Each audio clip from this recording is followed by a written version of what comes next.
how much time passed between the inventions of the first computer and the appearance of the modern one?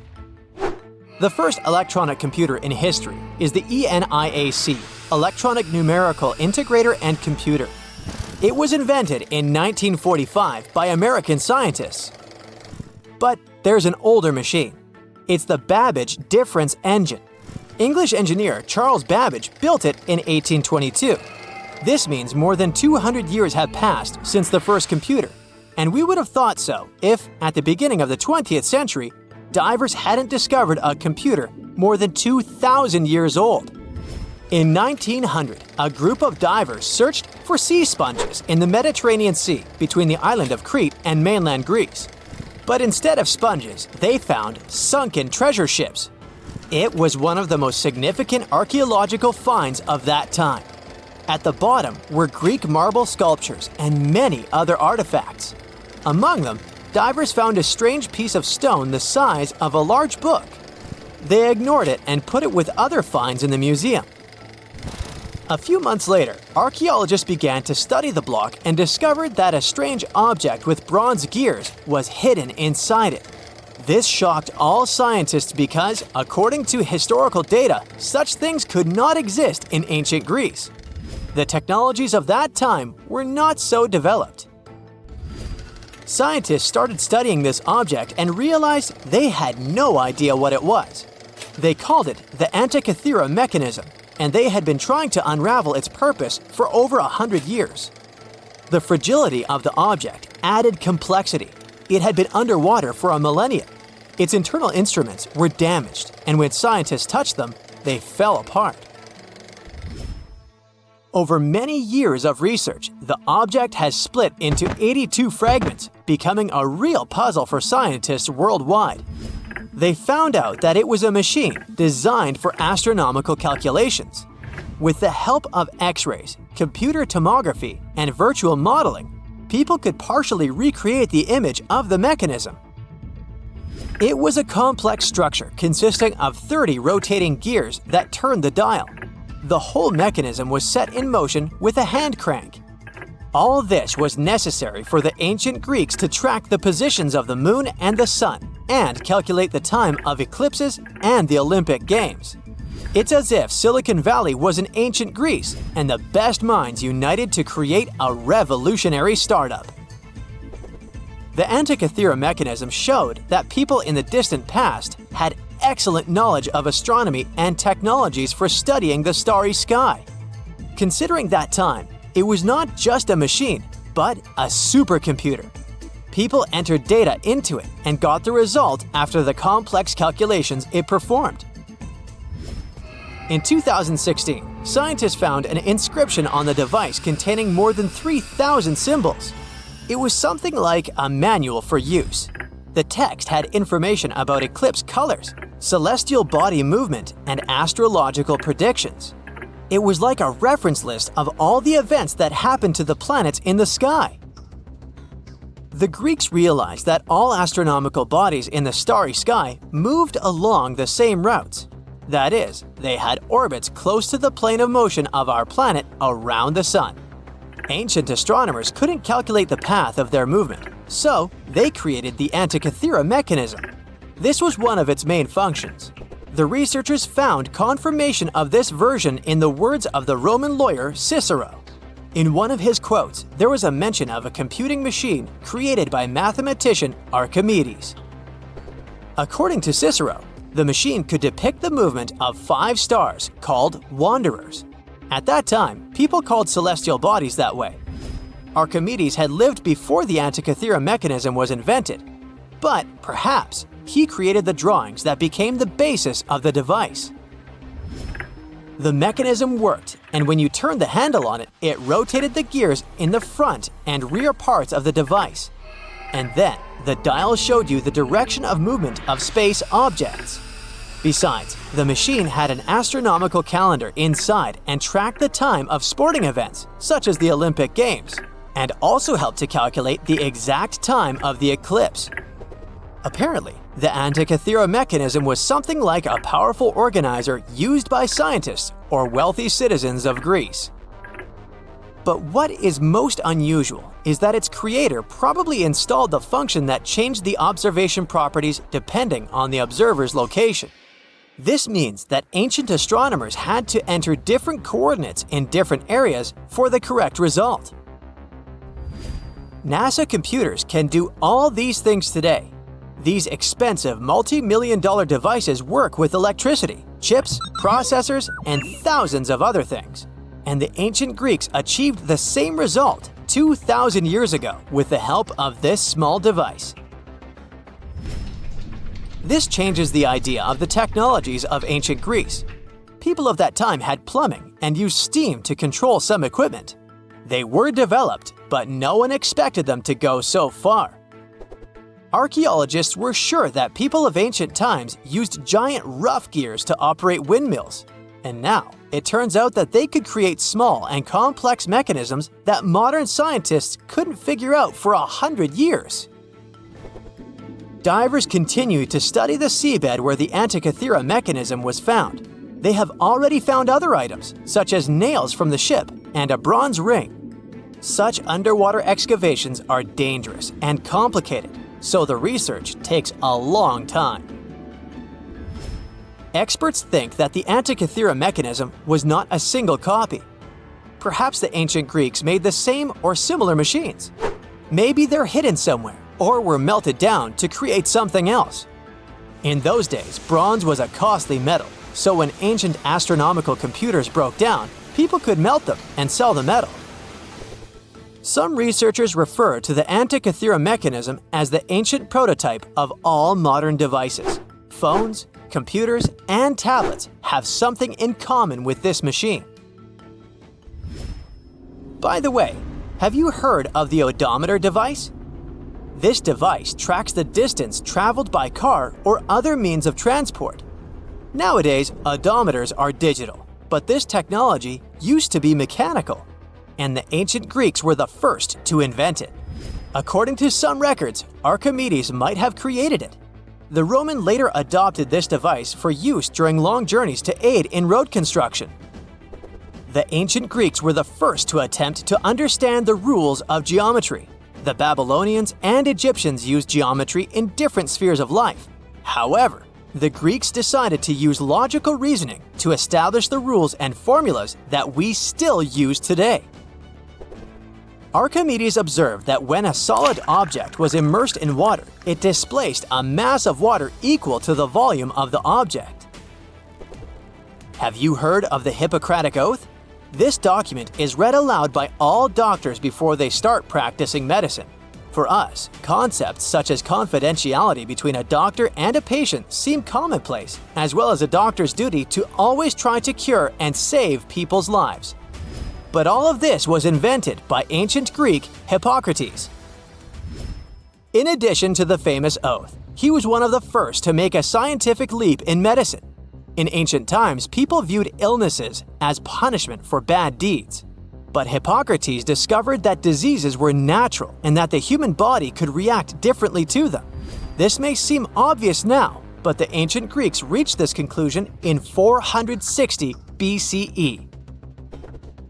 Aristotle was the first to suggest that our planet is a sphere, and thanks to him, we enjoy movies, TV series, and performances. The ancient Greeks invented theater in the form we know it today. Aristotle wrote the first rules of drama in history, which guide directors and screenwriters on how to keep the viewer's attention. Greek writers created plays in various genres, including tragedies, satires, and comedies. All of this contributed to the formation of Western culture, and that's why many directors enjoy staging ancient plays. And this is only a small part of what the Greeks invented. Therefore, it's quite logical that they were able to create the Antikythera mechanism.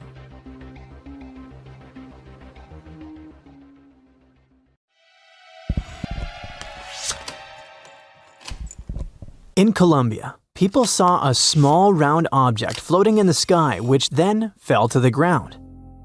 They recorded it on video and picked it up. It turned out to be a strange round metal sphere. There were no turbines or propellers on it, which are common for drones. Plus, according to eyewitnesses, the sphere was cold after it fell to the ground. It weighs only 4.5 pounds, which is twice as light as a bowling ball. But the most interesting thing is what was written on it. Unknown symbols resembling the runes and writings of ancient civilizations, like those from Mesopotamia. With the help of AI, a researcher managed to decipher the mysterious inscription, and this is what it read. The origin of birth through union and energy in the cycle of transformation, meeting point of unity, expansion, and consciousness, individual consciousness. What? It sounds too philosophical and fanatical, but what do you think? Okay, the inscription is more or less clear, but what about the composition of the sphere? What is its origin? Its design differs from standard production methods since it has no welding seams and joints. Using X-rays, scientists saw the interior of the sphere. It turned out that the sphere consisted of 3 layers and had 9 to 18 microspheres inside, depending on different sources. All of them were located around the core. Obviously, many people started to claim that this was some kind of unknown technology from another planet. How it floated and why it turned out to be cold is unknown, but let's be honest. If it was really some unknown mysterious object from space, then the whole world would already be talking about it.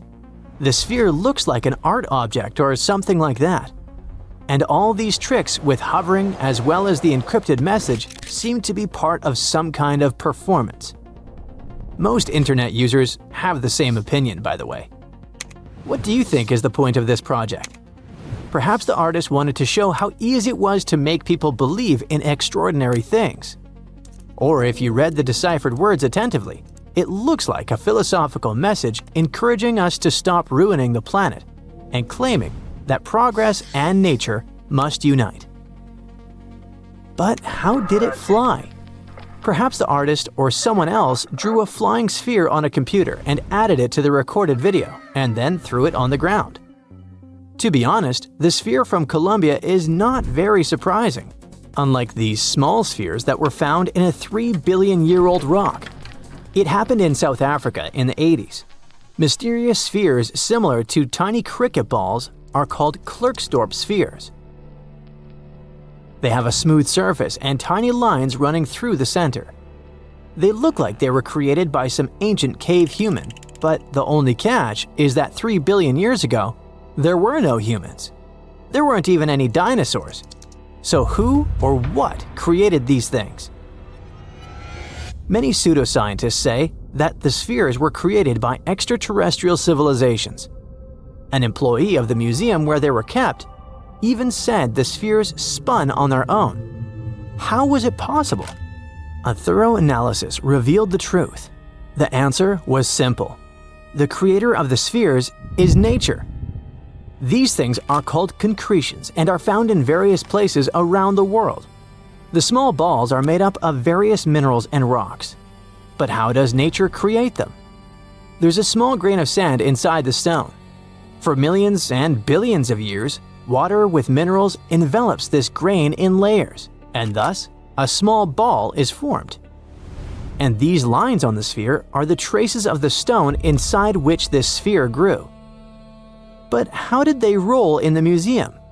Very simple. Round objects can roll with the slightest push. Not far from the place where the museum is located, people mined gold. It probably caused small earthquakes, and the shaking of the ground made the spheres move. So, nothing strange here. But if these little spheres were moving and making weird loud noises, it would be pretty creepy. Fortunately, there was no such thing in the museum.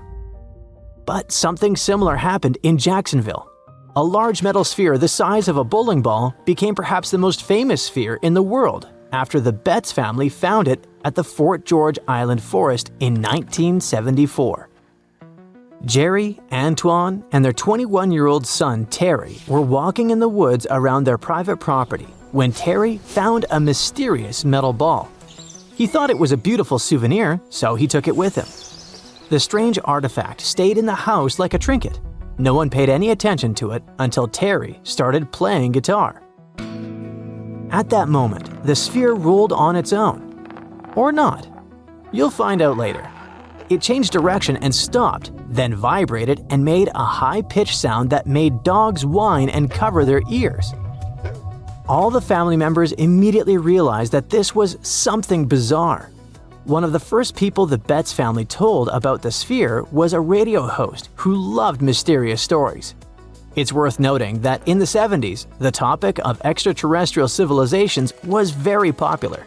Therefore, Betts' sphere became a superstar very quickly. The radio host confirmed that the sphere was behaving quite strangely. Then, another person did it. After that, the family started inviting journalists to the house. Stories about the Betts sphere spread throughout Jacksonville, and very soon across the country. Newspapers wrote about the extraterrestrial origin of the sphere. Journalists interviewed the members of the Betts family. People seemed to be going crazy because of this story. Of course, the news about the mysterious artifact reached the country's authorities. The US Navy decided to take a look at the Betts sphere to make sure it wasn't their technology. But what if it was some kind of secret development that fell out of a plane and ended up in the hands of civilians? Fortunately for the Navy, this theory turned out to be false.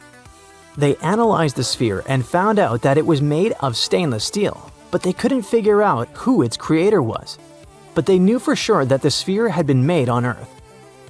A tiny triangular chip on the surface caused the ball to roll on the floor in different directions. In such a perfectly balanced object, even a tiny flaw could make the ball move in a strange way. Also, the construction of the house was uneven.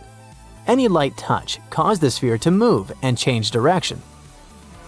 The US Navy soon revealed the origin of this mysterious object.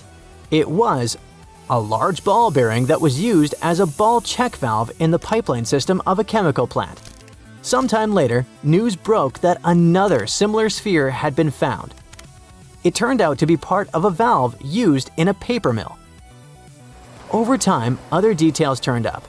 An artist from New Mexico collected various kinds of scrap metal to use in creating sculptures. He told reporters that he had once loaded a ball check valve onto the roof of his bus and drove through the Jacksonville area in 1971. A few balls fell out. Perhaps one of them rolled off into the woods where the Betts family found it. That's the whole story. No magic or extraterrestrial technology. But despite all these investigations, the Betts sphere still remained famous. People called the family 24 hours a day. Journalists came to their private property to see the sphere. Of course, the family was tired of such popularity. Telling reporters the same things about this sphere over and over again was not the most fun activity. At some point, the members of the family stopped discussing it. In an interview, Jerry Betts said that all this popularity had suppressed the family. They were no longer engaged in investigations related to the spheres, so the exact origin of this thing was not proven. But as you've already heard, the theories seem to be quite true.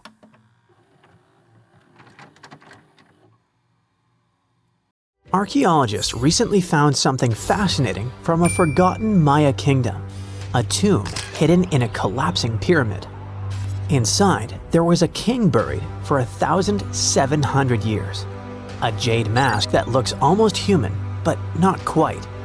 And all this thanks to the looters who missed it by just 6 feet. They stumbled upon it in 2022 in the dense jungles near the border of Guatemala, Mexico, and Belize. In Mayan times, this little place used to be called Xochitlam. It's a lost city, half swallowed by jungle.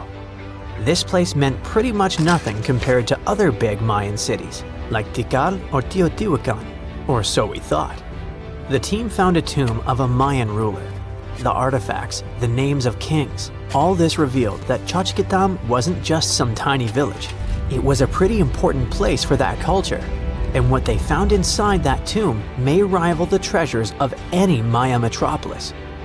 The tomb's ceiling had collapsed long ago, but the offerings were still inside and remained intact even after centuries. They recovered over 16 spondylus shells. These things were used by the ancient elite for power and rituals. That meant that whoever the tomb was related to, it was someone wealthy, of high status, who got themselves a ceremonial burial. Archaeologists also found carved femur bones. They were etched with hieroglyphs and names.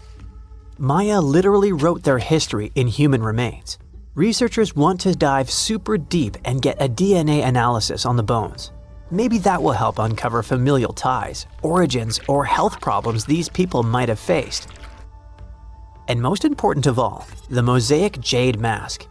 It was pieced together from luminous green tiles into an expression that feels almost human, almost alive. A lot of people were joking that it's just like Jim Carrey's mask in the famous movie. But it wasn't a magical artifact. That was the face of a forgotten Maya king, staring out at us after 1,700 years of silence. His name was etched into the femur bones, Itzam Kokaj Balam. Historians think this might be the ruler who reigned around 350 BCE. Unfortunately, this period is super underdocumented. We barely know anything about those times, but it looks like he was pretty important to the locals. One of the bones even showed a carved figure holding a deity's severed head. The deity's head looks exactly like the jade mask. Perhaps this was supposed to be the king himself, defeating some mythological villain. Other inscriptions mention the king's father and grandfather. That links Xochitlam to the mighty Maya capitals we mentioned, Tikal and Teotihuacan. Tikal was once the beating heart of the Maya world. It was a fascinating megapolis. A city rose from the Guatemalan lowlands with towering step pyramids that scraped the sky. That place was home to tens of thousands of people. It was also a hub of art, astronomy, and culture. The rulers were worshipped almost as living deities. Their deeds were carved into stelae that still stand amid the howler monkeys. Teotihuacan was located even further north. Now that was a mystery of another kind. It wasn't really Mayan, but rather Central Mexican. But still, that was a true metropolis, one of the largest cities in the world during its time. It was most famous for its Avenue of the Dead and colossal structures like the Pyramid of the Sun. It was a rich cultural center that had a worldwide influence. For centuries, both Tikal and Teotihuacan seemed to have completely different cultures. Tikal was a flourishing city-state where people loved reading, astronomy, and beautiful architecture. Teotihuacan was a titanic militaristic superpower. Two big centers of Mexico, separated by 600 miles of jungle and mountains. Compared to these imperial capitals, Xochitlam was a whisper. But it looked like this Itzam guy from the tomb wasn't just a ruler of a random village. He seemed to have political ties in ancient Mesoamerica. The craziest part is that we almost lost this piece of history, all because of the looters. At some point in the past, grave robbers had tunneled dangerously close. They stopped digging just 6.5 feet away from the tomb. That's just like in that meme with the diamonds. Sometimes you stop digging right before you hit it big. But in our case, thank heavens they didn't get there first. That's how close we came to losing a piece of history. In an almost poetic irony, it was the looters' tunnels themselves that led Estrada Belli's team to the site. Archaeologists have been looking around and using the so-called LiDAR technology. That's basically laser beams shot from high above, which help them map the spot. It's like taking X-rays of the jungle floor. And that's when they found the little signs of intrusion. They quickly realized that if someone was digging here, they were probably looking for something important. Without the failing looters, they might have walked past a discovery. In any case, archaeologists want to keep searching. They might even find more chambers buried inside the abandoned pyramid. We just keep finding mysterious things related to the Maya. Recently, buried deep within the ruins of Tikal, archaeologists found a house, and in that house, a limestone altar. It was covered in vibrant murals of red, yellow, and black.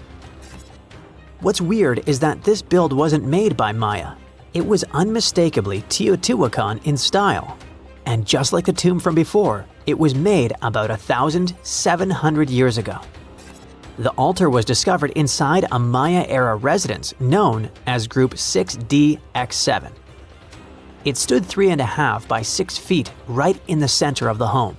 That was very typical for Teotihuacan traditions. It bore a mural of the storm god that was also a central deity in the Teotihuacan pantheon. but this altar depicted no kings and no rulers. That's very weird. As we said, Maya worshipped and honored their dynasties and political power, putting them pretty much everywhere, like some merch. But instead, this altar worshipped the deities alone, and it did so in the heart of Maya's main capital, Tikal. When archaeologists dived deeper, they saw it as unmistakable proof that Teotihuacanos not only came to Tikal, they thrived there. This house wasn't some trade outpost, people actually lived in it. Teotihuacanos built homes, practiced their rituals, and left their deities behind in this city. And Maya seemed to be chill about that. Researchers think this was a home for some elite people from Teotihuacan, or maybe it belonged to Mayans who practiced Teotihuacano culture and deeply respected it. But it might be something darker than a simple, friendly multiculturalism. The two cities weren't in the best relationship. There was some tension, maybe even surveillance. The house and the altar were probably built around 300 to 400 BCE. That was a period when Tikal was rising in power. This might have caught the attention of the mighty empire to the north. It's almost as if Mayans poked the beast. By 400 to 450 BCE, that attention may have become something sinister. The altar could have actually been the symbol of domination. Had the Maya of Tikal truly welcomed their guests, or did they come here and bluntly started building foreign altars in sacred spaces? Did Teotihuacan use this as some kind of soft invasion? In that case, it would make sense for Mayans to destroy that place or vandalize it somehow. Mayans regularly buried their buildings and rebuilt on top of them. But for some reason, this altar remained untouched. Mayans found it and buried it with the surrounding buildings as they were. No vandalism, no destruction, no rebuilding even. Looks like they had some complicated feelings about Teotihuacans. It was a time when cultures clashed, fused, overlapped, and possibly spied on each other. Perhaps one day we'll learn more about what really happened among these ancient civilizations. Giant vase-like sponges, otherworldly jellyfish, segmented worms covered with bristles, and large octopuses are the newest Antarctica discovery. Scientists found them after a giant iceberg had broken away, and it turned out to be a treasury of ancient life under ice. In January 2025, a huge iceberg the size of Chicago, called A84, broke off from Antarctica's George VI ice shelf, which is a large ice shelf about 280 miles long, 12 to 43 miles wide, and around 820 feet thick. In the summer, which lasts from November to late February, the ice shelf melts at the surface, and meltwater ribbon lakes form. They're elongated and ribbon-like. That's how they got their name. Anyway, when the iceberg floated away, it left part of the ocean floor wide open, and it was a spot no one had ever seen before. Scientists on the research ship Falkor 2 were nearby in the Bellingshausen Sea. As soon as they heard about the iceberg, they immediately changed their plans. They understood that it was a super rare chance to check out something unknown and amazing, like lifting a rock in the forest to see what's hiding underneath. The researchers used an underwater robot named Sebastian and explored the deep sea for 8 days.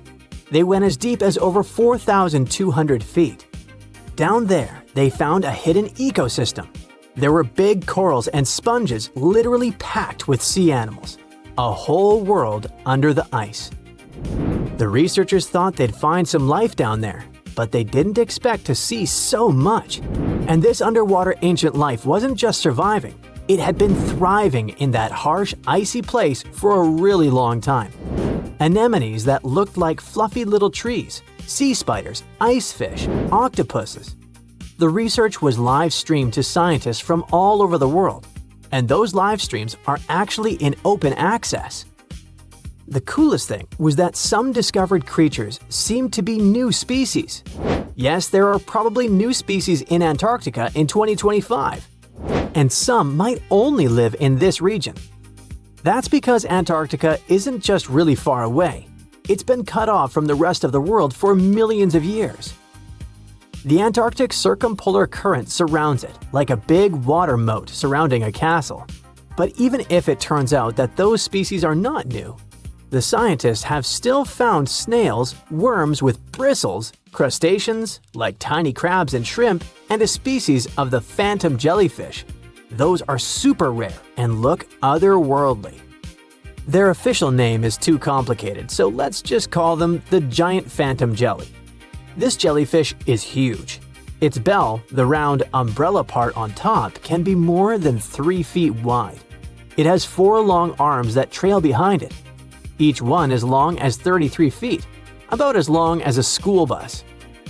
Scientists first caught one way back in 1899, but it took them 60 years to realize it was a totally new kind of jellyfish.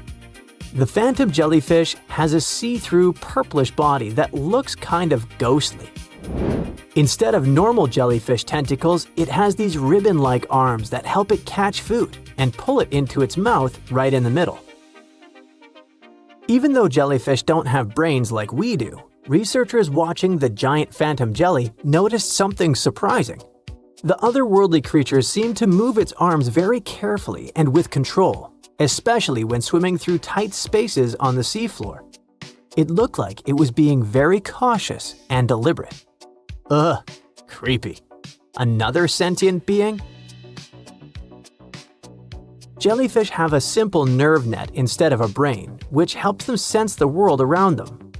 But the way this phantom jelly moved made scientists think it might be smarter or more coordinated than other jellyfish. Studying it can help scientists learn how animals without brains still manage to explore and survive in tricky places underwater. Another cool find was little worms called bristleworms. Scientists call them polychaetes. But let's stick with bristleworms because it kinda sounds fun. Lots of different kinds of them live in super cold, deep parts of the ocean. Bristleworms have bodies made of many segments, and they have tiny little bristles all along their sides. These bristles help them move around, feel what's near them, and even protect themselves from danger. One cool example is the Antarctic scaleworm. It's a type of bristleworm that lives in really cold, deep waters and has shiny, golden bristles that make it look pretty fancy. During Antarctic deep-sea exploration, the team also found giant sponges shaped like vases. Usually, sponges grow very slowly. So to get that huge, they must have been growing there for a really long time, maybe even hundreds of years. Their size shows that the deep-sea animals living around them didn't just move in recently. Those sea creatures have been there for decades and managed to form thriving communities under the ice. So, it really was ancient life hiding under all that ice. And that surprised scientists a lot. In older studies, people used to drop cameras through holes in the ice or visit iceberg areas long after the ice had broken off to explore hidden ecosystems. Back then, they mostly saw bare, empty seafloor with just a few living things. But this time, the team arrived just weeks after the giant iceberg broke away, and they got to see what was hiding right underneath it. The first 9 miles behind the ice shelf can hide rich and busy ecosystems. The area is dark, cold, and hidden for ages, and still, all kinds of creatures live there. This shows that life can survive in places that seem too harsh or frozen for anything to live. On the other hand, finding all this life down there isn't super surprising. Lots of animals live in dark, cold places underwater, so it makes sense that they'd be under the ice shelf too. The ice kind of hides them and keeps them safe from anything going on above. But what's weird is how many different kinds of creatures live there, even though it used to be a really closed-off space. It actually looks a lot like the seabed in parts of Antarctica that don't have ice on top. How can that be? Usually, tiny plants called phytoplankton grow near the surface where sunlight hits. Little shrimp-like animals called krill eat those plants at night. When krill get full, they sink down and bring food and nutrients to the ocean floor. Even their waste helps feed the deep-sea creatures. But if there's a huge ice cap above, sunlight can't get through, so no plants can grow there and no krill bring food down that way. Scientists thought this would mean less food and fewer animals down there, but they found a lot of life anyway. Turns out, food and nutrients probably sneak in under the ice, carried by underwater currents, kind of like rivers flowing under the ocean. Scientists found some animals that lived a long time, so it looks like those currents, which mostly come from melting glacier water, bring enough food to keep the ecosystem healthy and full of life. No one really knows what's going to happen to all that deep-sea life now that the iceberg has floated away.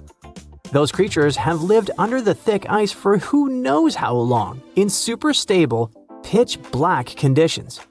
Obviously, they're not exactly fans of change, so losing that icy roof might totally mess with their whole setup. One of the scientists mentioned that the ice shelf the iceberg came from has been creeping backward, like 25 miles over the last 50 years. That's a part of a bigger pattern. Antarctica's ice is melting faster and faster, which pushes sea levels up around the world. That's why this Antarctica discovery matters. The team's trying to figure out not just what's happening now, but how this hidden ecosystem fits into the bigger picture. If we can understand how this place is changing over decades or even centuries, maybe we can predict what's coming next. And it's pretty amazing that breaking ice can tell us so much, right? Stonehenge is famous, but it isn't the oldest UK monument of its kind in England. That title belongs to Flagstones, a site that predates Stonehenge by about 200 years. In fact, it's possible that whoever built Stonehenge might have been copycats, or perhaps, as some prefer, inspired by flagstones.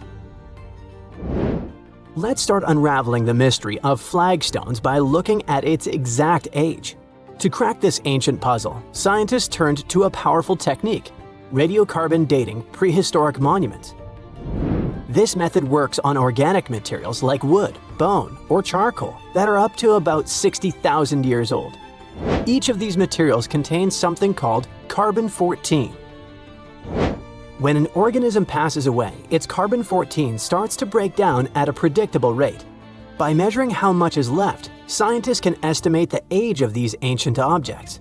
The method is really impressive, so it doesn't come as a surprise that the inventor of this method was awarded the Nobel Prize. Radiocarbon dating has revealed that people built flagstones around 3,200 BCE, making it older than even the earliest parts of Stonehenge. But the mystery of flagstones is just beginning to unfold. Flagstones is located in Dorset, in southwest England, about 37 miles away from Stonehenge. It was discovered in the 1980s when workers were building a new road.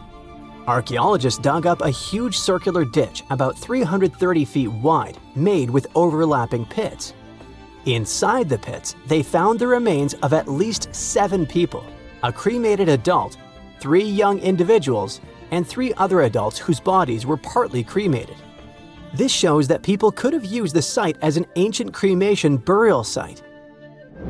Flagstones is basically a big, ancient circle that popped up right where early farming communities were spending their time. If you went there today, you wouldn't see any obvious walls or banks, but if you look inside the pits that make up the circle, you'll find chalk rubble from both sides. That's a clue that when people dug these pits, they used the dirt and chalk they took out to build up banks both inside and outside the circle. This special spot sits right in the middle of a whole bunch of other really old monuments and sites, which were built over thousands of years during the Neolithic and Bronze Ages. Experts have figured out the ages of some of these nearby places really well. For example, the ditch at Maiden Castle dates back to around 3,600 BCE, and the Big Henge at Mount Pleasant was built around 2,600 BCE. Today, half of Flagstones is under that road, and the other half is under an old historic house looked after by the National Trust. You can find objects from the site at the Dorset Museum. Because flagstones and early Stonehenge look so similar, with round enclosures, pits, and cremated burials, Scientists used to think they appeared at the same time. But thanks to radiocarbon dating, we now know Flagstones, this ancient cremation burial site, is the earliest big circular monument ever found in Britain. To figure out how old the site really is, researchers tested things like human bones, red deer antlers, and charcoal found there. One of the most puzzling discoveries was a young man who was buried under a huge sarsen stone in the middle of the circle. Someone left him there about 1,000 years after people used the site for the first time. This find just added to the mystery of flagstones. You're probably wondering about the flagstones versus Stonehenge comparison. Well, the latter is a mystery on its own, a big old circle of giant stones in the south of England. Those who made it didn't write anything down, so we don't know exactly what they were thinking. One old tale says that King Arthur's wizard, Merlin, used magic to move the stones from Ireland, where giants had put them together. Another story says that people from Denmark built it.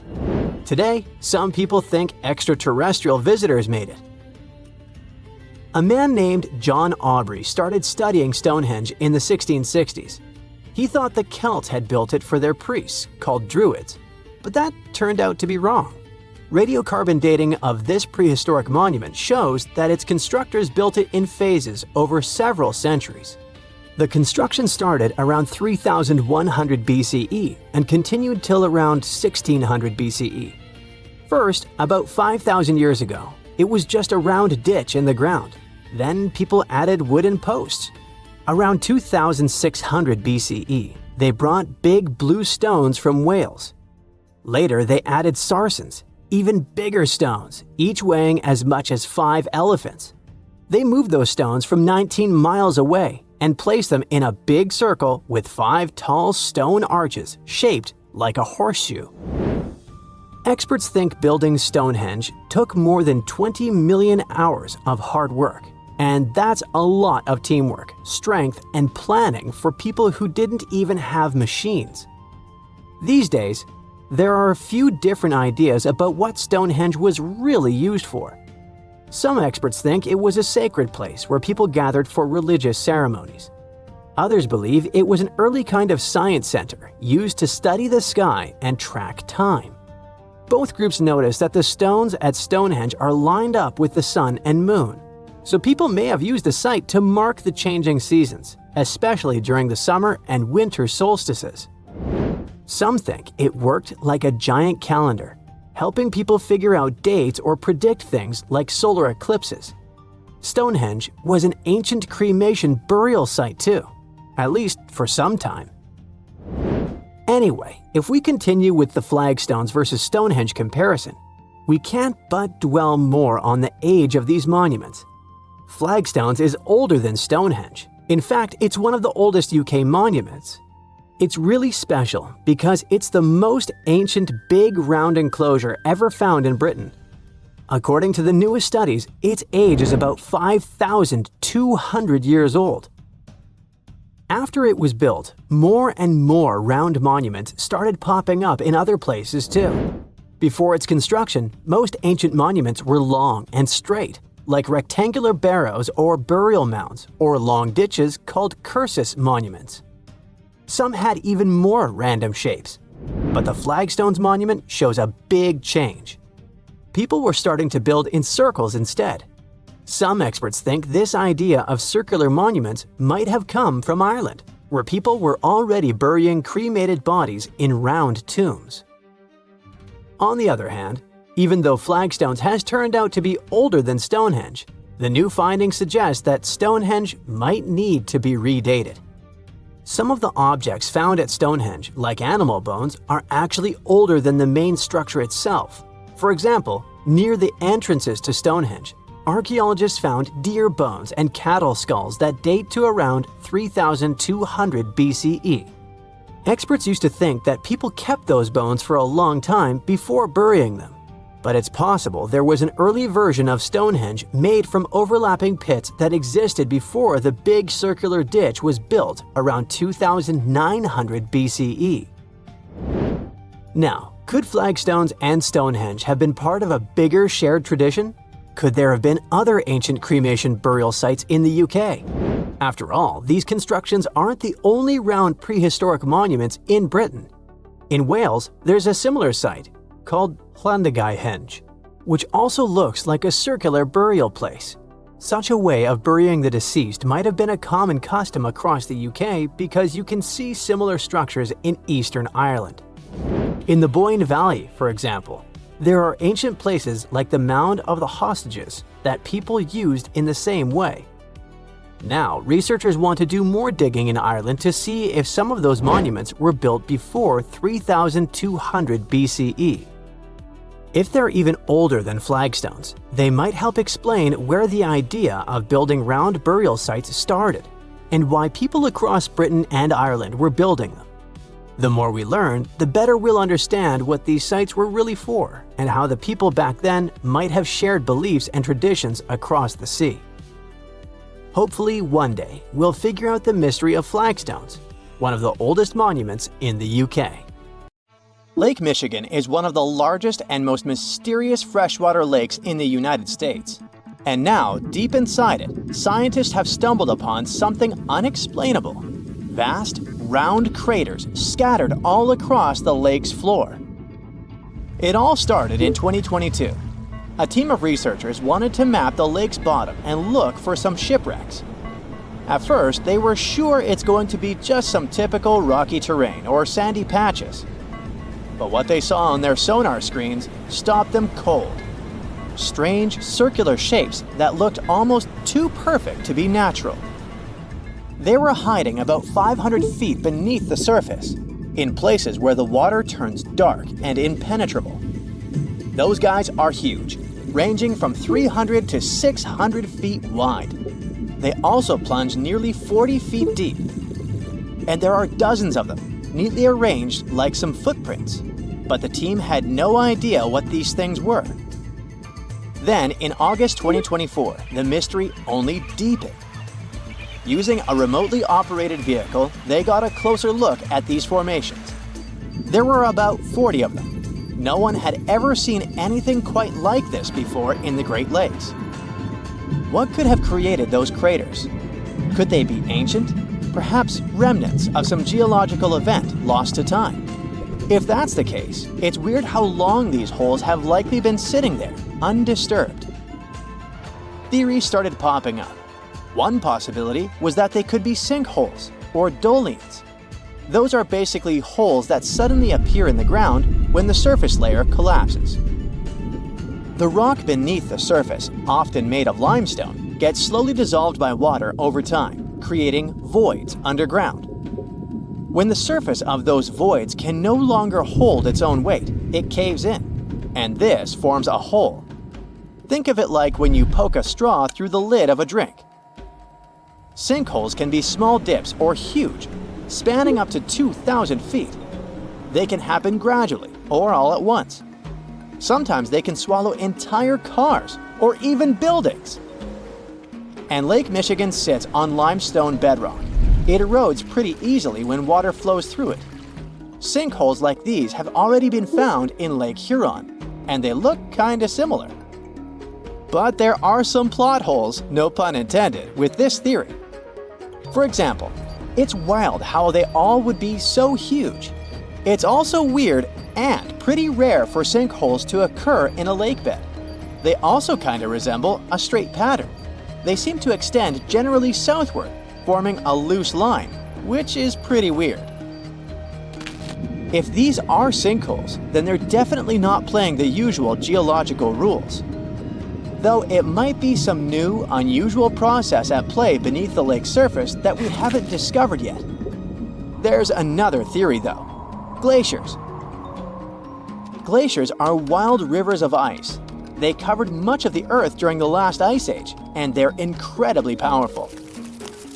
While they might move slowly, sometimes only a few inches per day, they have such immense weight that they can reshape entire landscapes over thousands of years. Glaciers can grind and scoop the land beneath them. They're basically like colossal bulldozers. Their weight, combined with the slow but steady movement, grounds down everything beneath them: rocks, soil, even bedrock. This can create deep gouges in the Earth's surface, called glacial troughs. During the last ice age, there were lots of glaciers all over the northern US, including the Great Lakes region. If they moved across what is now Lake Michigan, they could have carved out these deep holes. Glaciers often move in a pretty straight path. As they move, they cause terrain to erode, but the resulting erosion varies based on terrain. Sometimes there are places where the bedrock is softer or fractured, and these places are more easily carved and crushed by the glacier. That could explain why some holes could be bigger and deeper than others. Harder bedrock is less affected. But usually this leads to rounded, crescent-shaped depressions known as chatter marks. Those marks are more like grooves rather than circular, big craters like those in Lake Michigan. Once the glaciers melted, the Great Lakes themselves formed. If the craters were formed by them, they may have filled with water, becoming part of the Michigan Lake. Though this theory is more like a speculation, so we need more evidence. But there's another layer to this mystery. The craters are not just curious geological formations. They actually may hold valuable clues about early life on Earth. Parts of Lake Michigan, especially dark ones, are relatively low in oxygen. It's like a lighter version of deep ocean environments that often have very little of this element. For example, hydrothermal vents deep in the ocean, underwater openings in the Earth's crust with some hot, mineral-rich water that are often very low in oxygen. But some organisms love places like these. For example, opossum shrimp. Teeny tiny shrimp-like creatures that love cold, deep waters. They get their name because they have a pouch to carry their young until they're ready to be on their own, like an opossum. Or deep-water sculpin fish, small bottom-dwelling fish that also enjoys cold lakes. They're well adapted to living in dark waters and usually stay close to the lake bed. And weird organisms like invasive quagga mussels, which kinda look like shells. These are small freshwater mussels that have spread there to the Great Lakes. They attach themselves to hard surfaces and can cause problems for ecosystems by competing with native species for food and space. All these guys could be in Lake Michigan, and even more. There might be microbes or even bacteria that are specially adapted to these harsh conditions, just like it was in Lake Huron.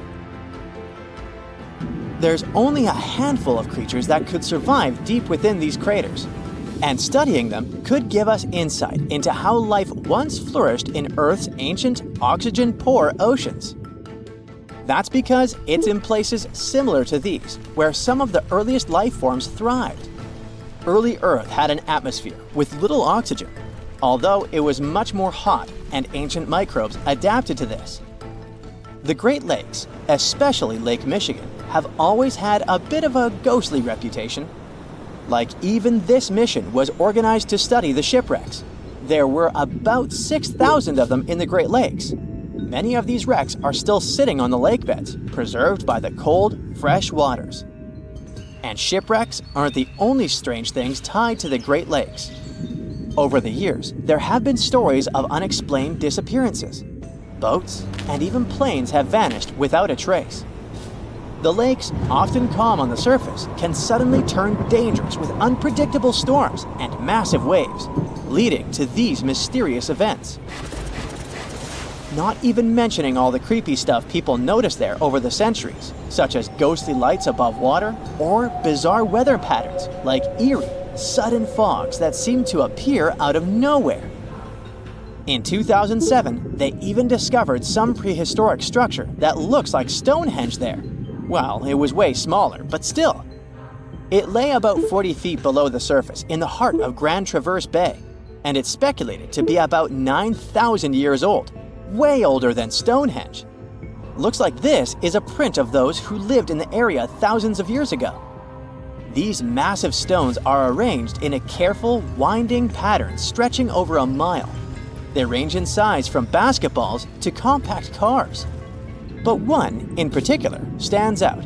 A boulder 3.5 to 4 feet tall, 5 feet wide.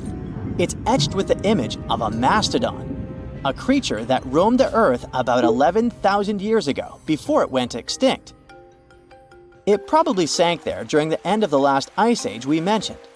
This period had reshaped the region. This place is underwater now, but back in the day, it was still dry land. So the stones were probably created by people who lived there, though we're not sure why. Were they used as hunting blinds? Or was it some sort of an ancient calendar? Who knows? Only about 15% of the Great Lakes floors have been explored. Now, scientists are gearing up for a deeper dive into this mystery, both literally and figuratively. They want to analyze the lake beds surrounding the craters, hoping that maybe something in the environment around them might have caused them to appear. They have initiatives like Lakebed 2030. These missions should map the entire underwater landscape. This would help us learn tons of interesting stuff about Lake Michigan and our planet's past. Who knows what other secrets these dark waters hide? There are mysterious plasma bubbles floating around the pyramids of Giza. As bizarre as that might sound, let's get one thing clear right off the bat. There's nothing extraterrestrial going on here. Plasma bubbles are those weather anomalies that form in a layer of Earth's atmosphere called the ionosphere. This is an invisible layer surrounding our planet that stretches roughly from 50 to 400 miles above Earth's surface, right at the edge of space. In this layer, the sun, being the giant hot power that it is, basically cooks gases, splitting them into electrically charged particles called plasma. Here's where it gets interesting. At night, especially near the equator, these charged particles get disturbed, and when a bunch of them suddenly vanish at the same time, it forms what we call a plasma bubble. Imagine it like a big empty pocket where the plasma is missing or its quantity is lowered. But it's only considered a plasma bubble if this phenomenon occurs on a large scale, typically around 62 miles in size. If you're already packing your suitcase for Egypt and have put binoculars to look at the tips of the pyramids, I'm sorry to say that we can't see these plasma bubbles with the unaided eye. It's all happening way above our heads, completely invisible to us. Scientists need to use special equipment, like the Latitude Long Range Ionosphere Radar, or LARID, to detect these bubbles.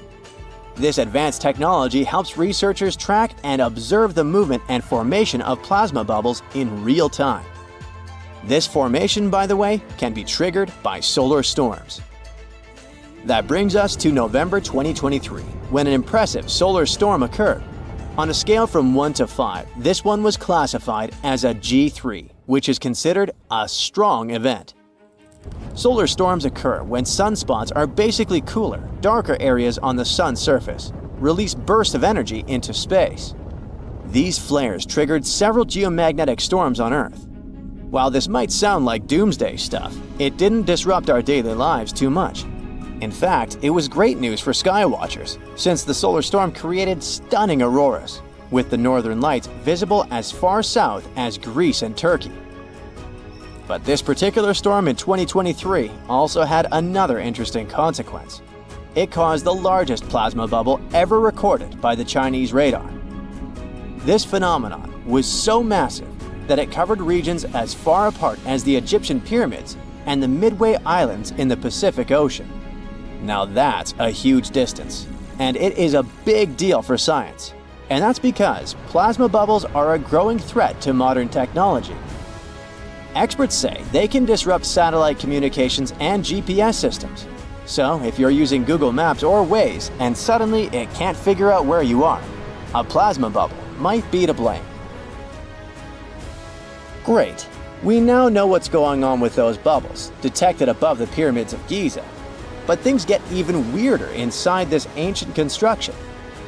Apparently, the Great Pyramid of Giza has the ability to concentrate electromagnetic energy within its interior. A couple of years ago, a group of researchers decided to see what would happen if they took this ancient architecture and hit it with radio waves. I mean, waves that are similar to the kind your phone uses, but on a much larger scale, up to 1,900 feet long. But since they couldn't just start blasting radio waves at the actual pyramid, they did the next best thing: computer modeling. Using these simulations, the researchers discovered something incredible. The Great Pyramid can actually concentrate electromagnetic energy within its internal chambers, as well as underneath its base, where an unfinished chamber is located. By concentrate, I mean something like trap it. For example, when you shout into a cave, you hear your voice echo back, right? The sound waves don't just disappear, they bounce around and get focused. Similarly, when radio waves hit the pyramid, they don't just pass through or around it. Instead, they get absorbed, bounce around, and focus inside and underneath the pyramid.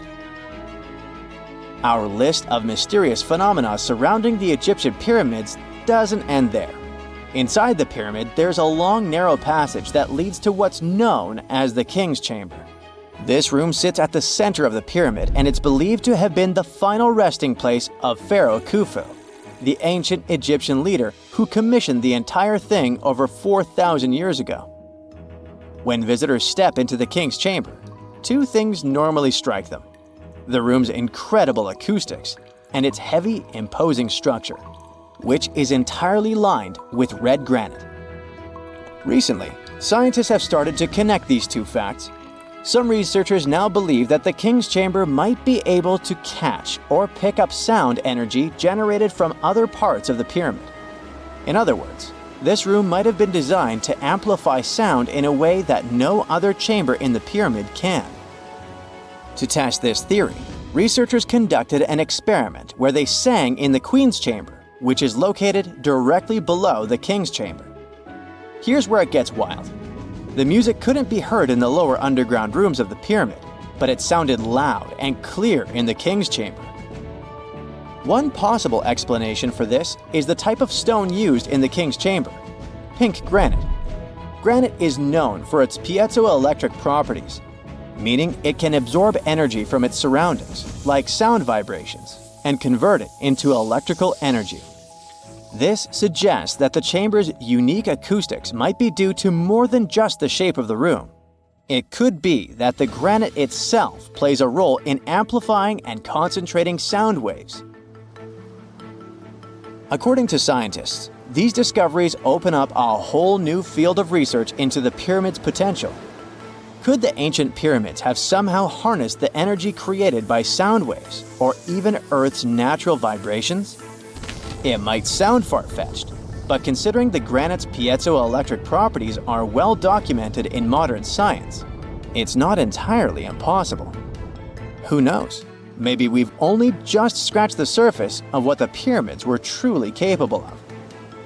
Speaking of just scratching the surface, there's even more to think about, like how the pyramids ended up in such a perfect location. It seems the builders lined up the Great Pyramid with the cardinal points, meaning its sides are almost perfectly aligned with the four main directions: north, south, east, and west. There are many theories about how they did it, but one study suggests that Egyptians might have used the fall equinox to achieve this perfect alignment. During the equinox, the sun rises and sets directly in the east and west. It probably made it easier for builders to use the sun's position as a guide. By watching the sun during this time, they could make sure the pyramids were positioned just right. If we think about all these strange things about the pyramids, I mean their perfect alignment, the ability to concentrate radio waves, and the materials used in the chambers that might generate electrical energy, could the real purpose of the pyramids actually be much more complex than just being tombs? Well, Nikola Tesla thought so. It is said that the famous inventor and engineer was kind of obsessed with the Egyptian pyramids, and he wondered if they might actually be giant energy transmitters. He believed the shape and position of the pyramids could help them function as huge generators, capable of producing free, limitless energy. Some researchers agree with Tesla and believe that these massive monuments might have been designed as giant power plants. According to their theory, builders could have figured out how to move ions, those electrically charged particles in the atmosphere, by placing materials like copper, gold, and silver around the pyramids. So, it's definitely possible that the ancient Egyptians created a sustainable, renewable power source. Although this is a very interesting thought, we haven't been able to confirm this theory, and the true purpose of the pyramids remain one of humanity's biggest mysteries. In 2011, scientists from Chile found a weird-looking fossil in Antarctica that looked like a squashed football. Almost 10 years later, the rock just sat on a shelf in Chile's National Museum of Natural History with no specific label. It went by The Thing in the museum because it looked like something from a science fiction movie. When the scientists finally got their hands on the strange fossil, it turned out it was actually a giant softshell egg from around 66 million years ago. This one is more than 11 inches long and 7 inches wide. A regular chicken egg is just 2.5 inches long, and an ostrich egg is almost 6 inches long for comparison. So, The Thing won the title of the biggest softshell egg ever found and the second largest egg of any animal we know of. The only bigger egg that was ever found was that of the extinct Madagascan elephant bird, which is also 1.5 times as tall as Michael Jordan. The bird, not the egg. The Antarctic egg is also special because it's the first fossil ever found in this part of the world. So, whoever left it there must have been one big creature, probably a giant sea turtle that lived long ago, like a mosasaur. This is surprising because most scientists thought these creatures didn't even lay eggs, so this discovery could change what we know about them. The egg is also unique because it has a thin eggshell and no pores, which is totally different from most dinosaur eggs. It actually looks more like the eggs of lizards and snakes, but it came from a giant creature related to these animals.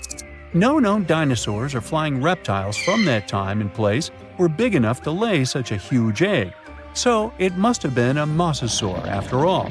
But we can't be 100% sure. Scientists did a lot of work and studied 259 types of living reptiles, like lizards and snakes, and their eggs. From this, they figured out that the mommy who laid the egg was probably at least 23 feet long, not counting her tail. During the late Cretaceous period, this part of Antarctica might have been like a nursery.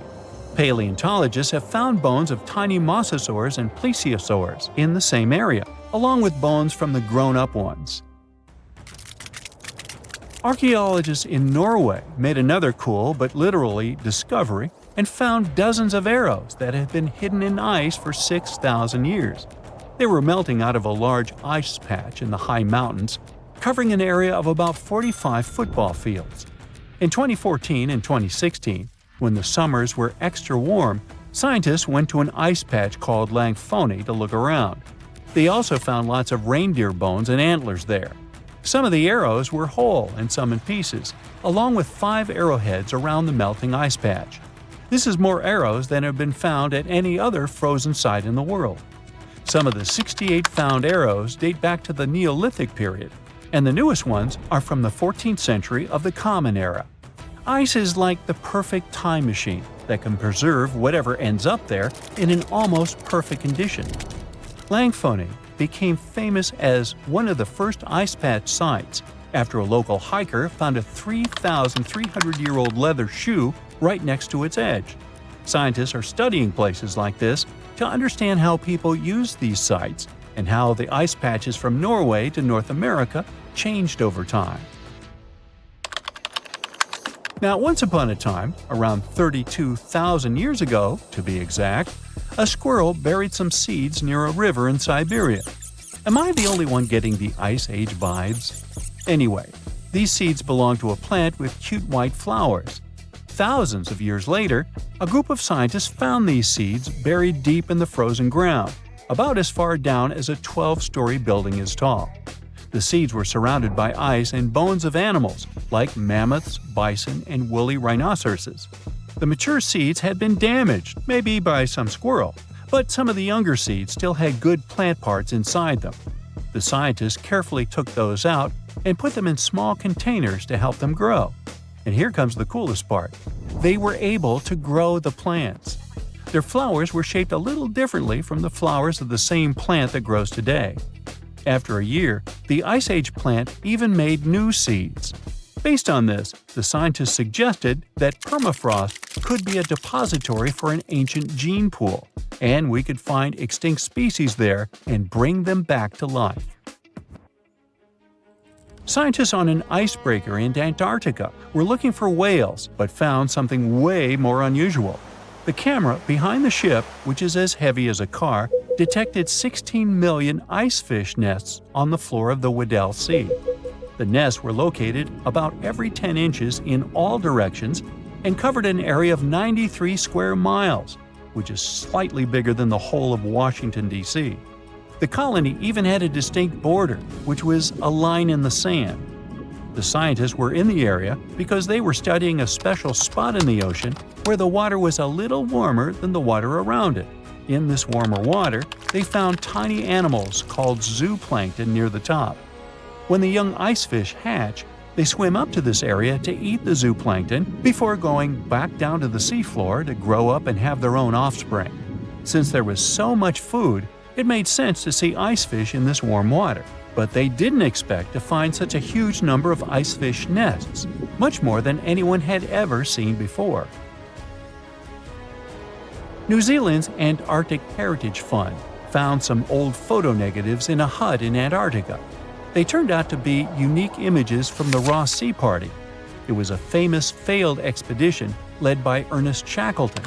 He wanted to become the first person to cross Antarctica by land, from the Weddell Sea to the Ross Sea, passing through the South Pole. But things went wrong when their ship, the Aurora, was blown out to sea. They had to use the hut from another explorer, Captain Robert Falcon Scott. His goal was to be the first person to reach the North Pole, but sadly, he didn't succeed either. The negatives were made of cellulose nitrate and were found stuck together in the small box. The Trust took the negatives back to New Zealand, where they carefully separated them and discovered 22 hidden images. Many of the photos were damaged, but the Trust could still recognize some familiar places around McMurdo Sound, a well-known area in Antarctica. No one knows for sure who took the pictures. In December 2021, some scientists noticed a strange mark on the Larsen Ice Shelf, a giant sheet of ice off the eastern coast of Antarctica.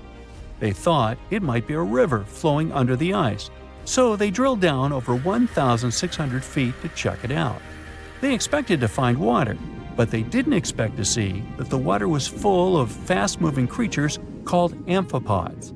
The scientists also found that the water in the underground river had unusual layers of currents moving in different directions, which they still don't fully understand. Another surprising thing happened during their research. On December 20th of the same year, a volcano erupted far away in Tonga, and the pressure waves from the eruption were detected all the way down in the ice river in Antarctica. It shows how everything on our planet is connected, even in the most distant places. Get ready for a mind-blowing journey through the wonders of Neptune.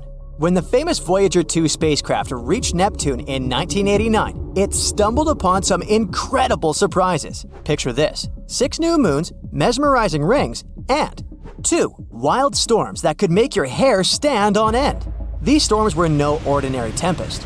They were swirling, counterclockwise winds in Neptune's southern hemisphere, racing at an unbelievable speed of 1,500 miles per hour. Astronomers were astounded. The first one was named the Great Dark Spot. The second one was very originally called Dark Spot 2. Even though the storms vanished by the time the Hubble Space Telescope turned its lens to Neptune, scientists were still eager to uncover the secrets behind their ferocious winds. Over the following years, we found several more similar spots on Neptune.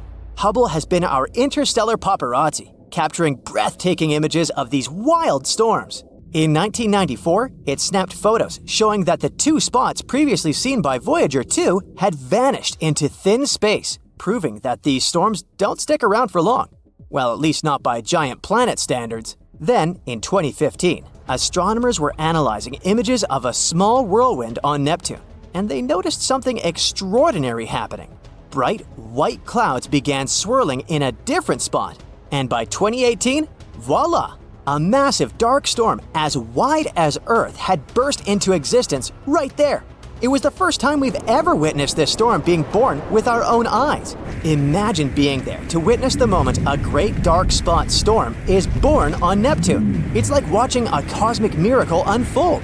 This event has given scientists new information about these mysterious storms. So we now know of 6 great dark spots on Neptune. And here's the weirdest part. These massive storms on Neptune behave very differently from, let's say, the famous Great Red Spot on Jupiter. The Great Dark Spots have the freedom to wander around the planet before eventually being torn apart by powerful winds high up in Neptune's atmosphere. It's like they're interplanetary nomads. Now, when the newborn storm appeared, scientists noticed something fascinating. There were these bright white clouds made of frozen methane floating above the storm. This discovery tells us that these great dark spots form deeper in Neptune's atmosphere than we previously thought. It's like the storm starts brewing from deep down and pushes methane clouds up to the top. It's a bit like when you see fluffy clouds forming above a mountain peak. By understanding these connections, scientists can learn more about how these storms work and what makes them so unique. The study team also estimated how often these fantastic storms appear on Neptune. It seems they pop up every 4 to 6 years, and each great dark spot lives a relatively short life of around 2 years. Some, however, manage to stick around for up to 6 years. Impressive longevity! But there's still so much we don't know about these captivating storms. We're itching to measure their wind speeds, for instance. Scientists estimate them to be around 223 miles per hour. It's quite similar to wind speeds within Jupiter's Great Red Spot. Thankfully, more observations and analyses from Hubble will help us uncover these mysteries and more. But there was another puzzle that left scientists scratching their heads. Imagine this. Despite being farther away from the Sun than its neighbor Uranus, Neptune was actually warmer. Let's pause for a moment and think about what warmer means on a gas giant like Neptune. Unlike our solid Earth, we can't stick a thermometer into its surface. We can only peek into the outer layers, which means we're not getting the full picture. So, we have to rely on temperature measurements taken at different altitudes, since Neptune's core is likely quite small. By taking these measurements, scientists discovered that Neptune and Uranus aren't actually at different temperatures. They're practically the same. This doesn't quite add up because Neptune gets less sunlight than Uranus. So, could one mystery of the weird storms hold the key to unraveling the other of the weird temperatures? Let's see. Of course, scientists dove into this case right away. And it turns out that Neptune is a little show-off when it comes to heat. Measurements taken by Voyager reveal that Neptune emits over twice as much heat as it absorbs from the Sun. It's like Neptune is warming itself up somehow, matching the heat level of Uranus. Quite intriguing, isn't it? But here's the plot twist. Neptune isn't the only rebel in the gas giant gang. Jupiter and Saturn also emit almost double the heat they receive, just like Neptune. So, Uranus is the only oddball in this tale. It's like a warm-up marathon where Jupiter takes the gold, Saturn comes in second, then Neptune, and Uranus is simply out of the picture. Curious, right? Now, the reason for this might be that Uranus lacks a significant internal heat source, unlike its counterparts. But what exactly is this internal heat source? In simple terms, it's the heat that remains from when the solar system was formed and the planets were being formed. On Neptune, and also Jupiter and Saturn, this extra heat comes from something called gravitational contraction. Imagine the planet slowly getting smaller because of gravity pulling it inward. As it shrinks, the material falling inward transforms its potential energy into heat energy, which then escapes from the planet. So, why does Uranus miss out on this internal heat source? Well, something fishy must have happened in Uranus's early days. Perhaps a collision that sent it spinning sideways. This event might have messed up the process, leaving Uranus without a significant internal heat source. Now, here's another rather funny idea. Instead of releasing heat from their interiors at a steady pace, these frozen planets might just have epic burps of heat. Yep, you heard it right. Uranus might be in a quiet phase, while Neptune has recently let out a big, hearty burp.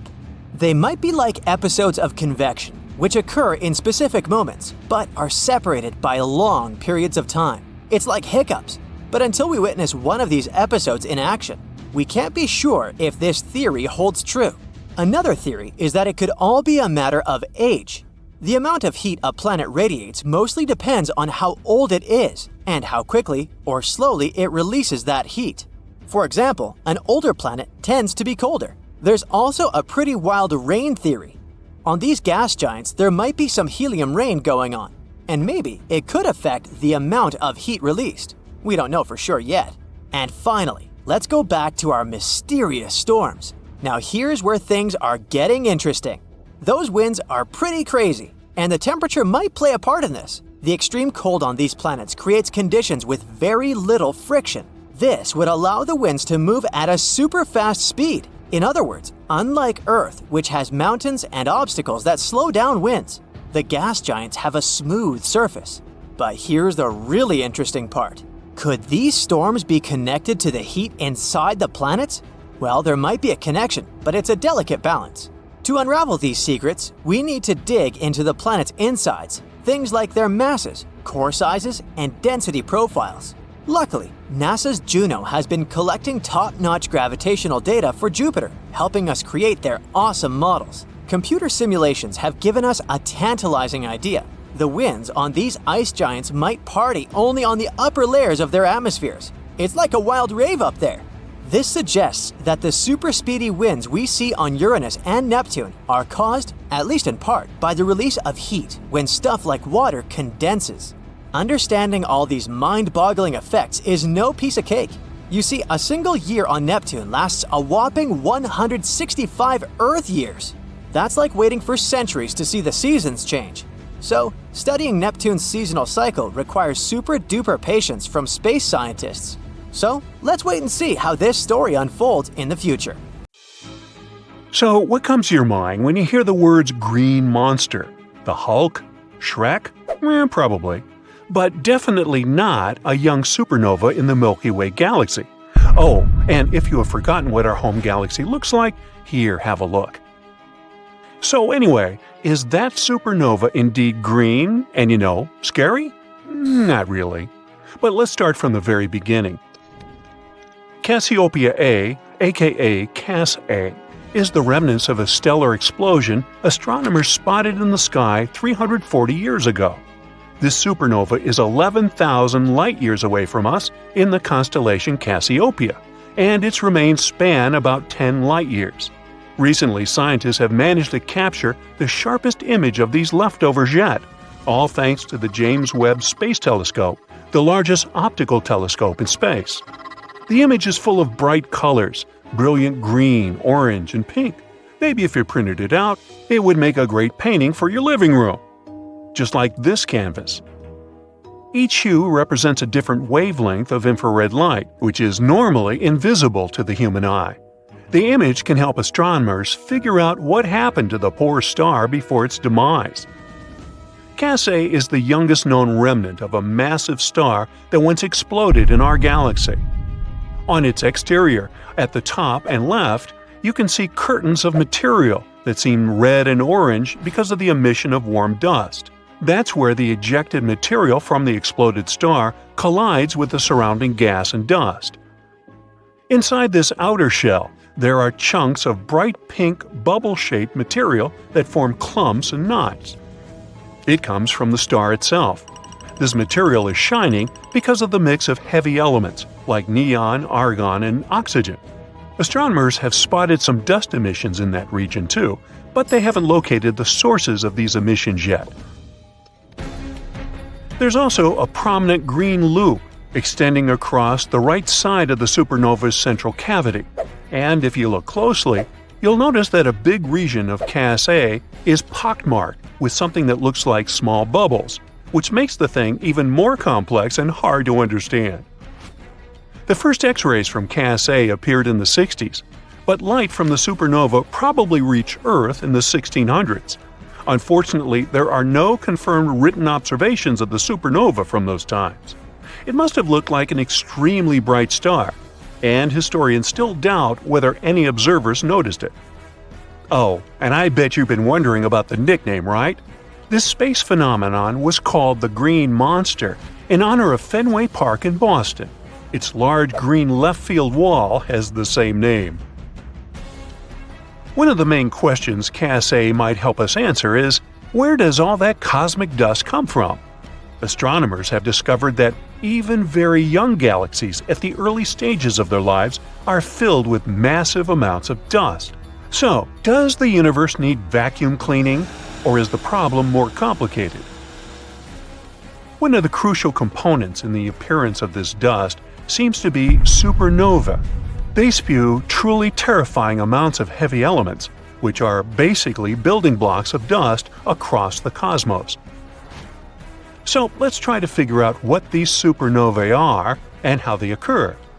Good old stars keep their spherical shape because their gigantic mass creates a powerful gravitational field that pulls gas toward the center, and at the same time, their cores produce enough energy to prevent gas from gathering too close to the center. All this creates a nice balance and a beautiful ball-like shape. But once a star becomes too old and massive, about 4 to 8 times as big as our Sun, it doesn't have any more fuel left. That's why all the reactions in its core stop. The star's outer layers instantly try to collapse inward, but they bounce off the core, which remains incredibly dense. That's when everything but the star's core blasts out all over the universe in a bright supernova explosion. Now, as you may know, our solar system itself can be a pretty scorching place. For example, the temperature of Earth's core almost reaches a whopping 10,800 degrees Fahrenheit, which is about as hot as the temperature on the surface of the Sun. As for the Sun's super-hot center, it's heated up to 27 million degrees Fahrenheit. Okay, that's hot. But if we talk about the universe, such temperatures are nowhere near hot in comparison with a supernova. As you now know, it's the very last stage of a star's life, which ends in a gigantic explosion. This explosion is one of the largest in space, and it unleashes enormous amounts of energy. Therefore, the temperature at the core of a supernova is an incredible 6,000 times higher than that of the Sun's core. And it means it can reach several billion degrees Fahrenheit within microseconds, which is almost impossible to imagine. After that, atoms get crammed together so infinitely closely that the squeezed core recoils and a star explodes, creating a superheated shockwave. Anyway, let's get back to our CAS-A. By studying it with the help of the James Webb Telescope, astronomers hope to get a better understanding of its dust content. This, in turn, will help them figure out where the building blocks of stars, planets, satellites, and us humans come from. Experts can locate regions with different gas composition and look at the types of dust that form there. Oh, by the way, if you're interested in space too, but don't have your access to the James Webb Telescope, you can get yourself a telescope of your own and enjoy amazing views. Supernovae, as the one which created CAS-A, are very important for life as we know it. They spread such elements as, for example, calcium that we have in our bones, or iron our blood contains, literally seeding new stars and planets. You, my friend, are made from star stuff. Supernovae don't always mean the end of stars. Even though a star loses its outer layer, it might still survive the explosion. Then it either becomes a black hole or a new kind of star. See for yourself. Even without the outer layers, a star's core keeps collapsing. At one moment, the pressure inside becomes so high that electrons and protons virtually melt into each other and form neutrons. The result of this crazy fusion is a neutron star, whose mass consists of 90% of neutrons. It means that the thing just can't get squashed any tighter. Then, energy starts to leave the fading star, transforming it into a neutron star. And the amount of this energy is so great that it can be compared with the combined light emitted by all the stars in the observable universe. Energy is leaving the star in the form of neutrinos, subatomic particles that are similar to electrons but with no electric charge and a very small mass. And during a supernova explosion, the star emits almost 10 times more neutrinos than the number of protons, electrons, and neutrons in the Sun. No wonder that in such conditions, something truly scary gets born. A neutron star, which is basically a monster nucleus, the central part of an atom, is relatively small.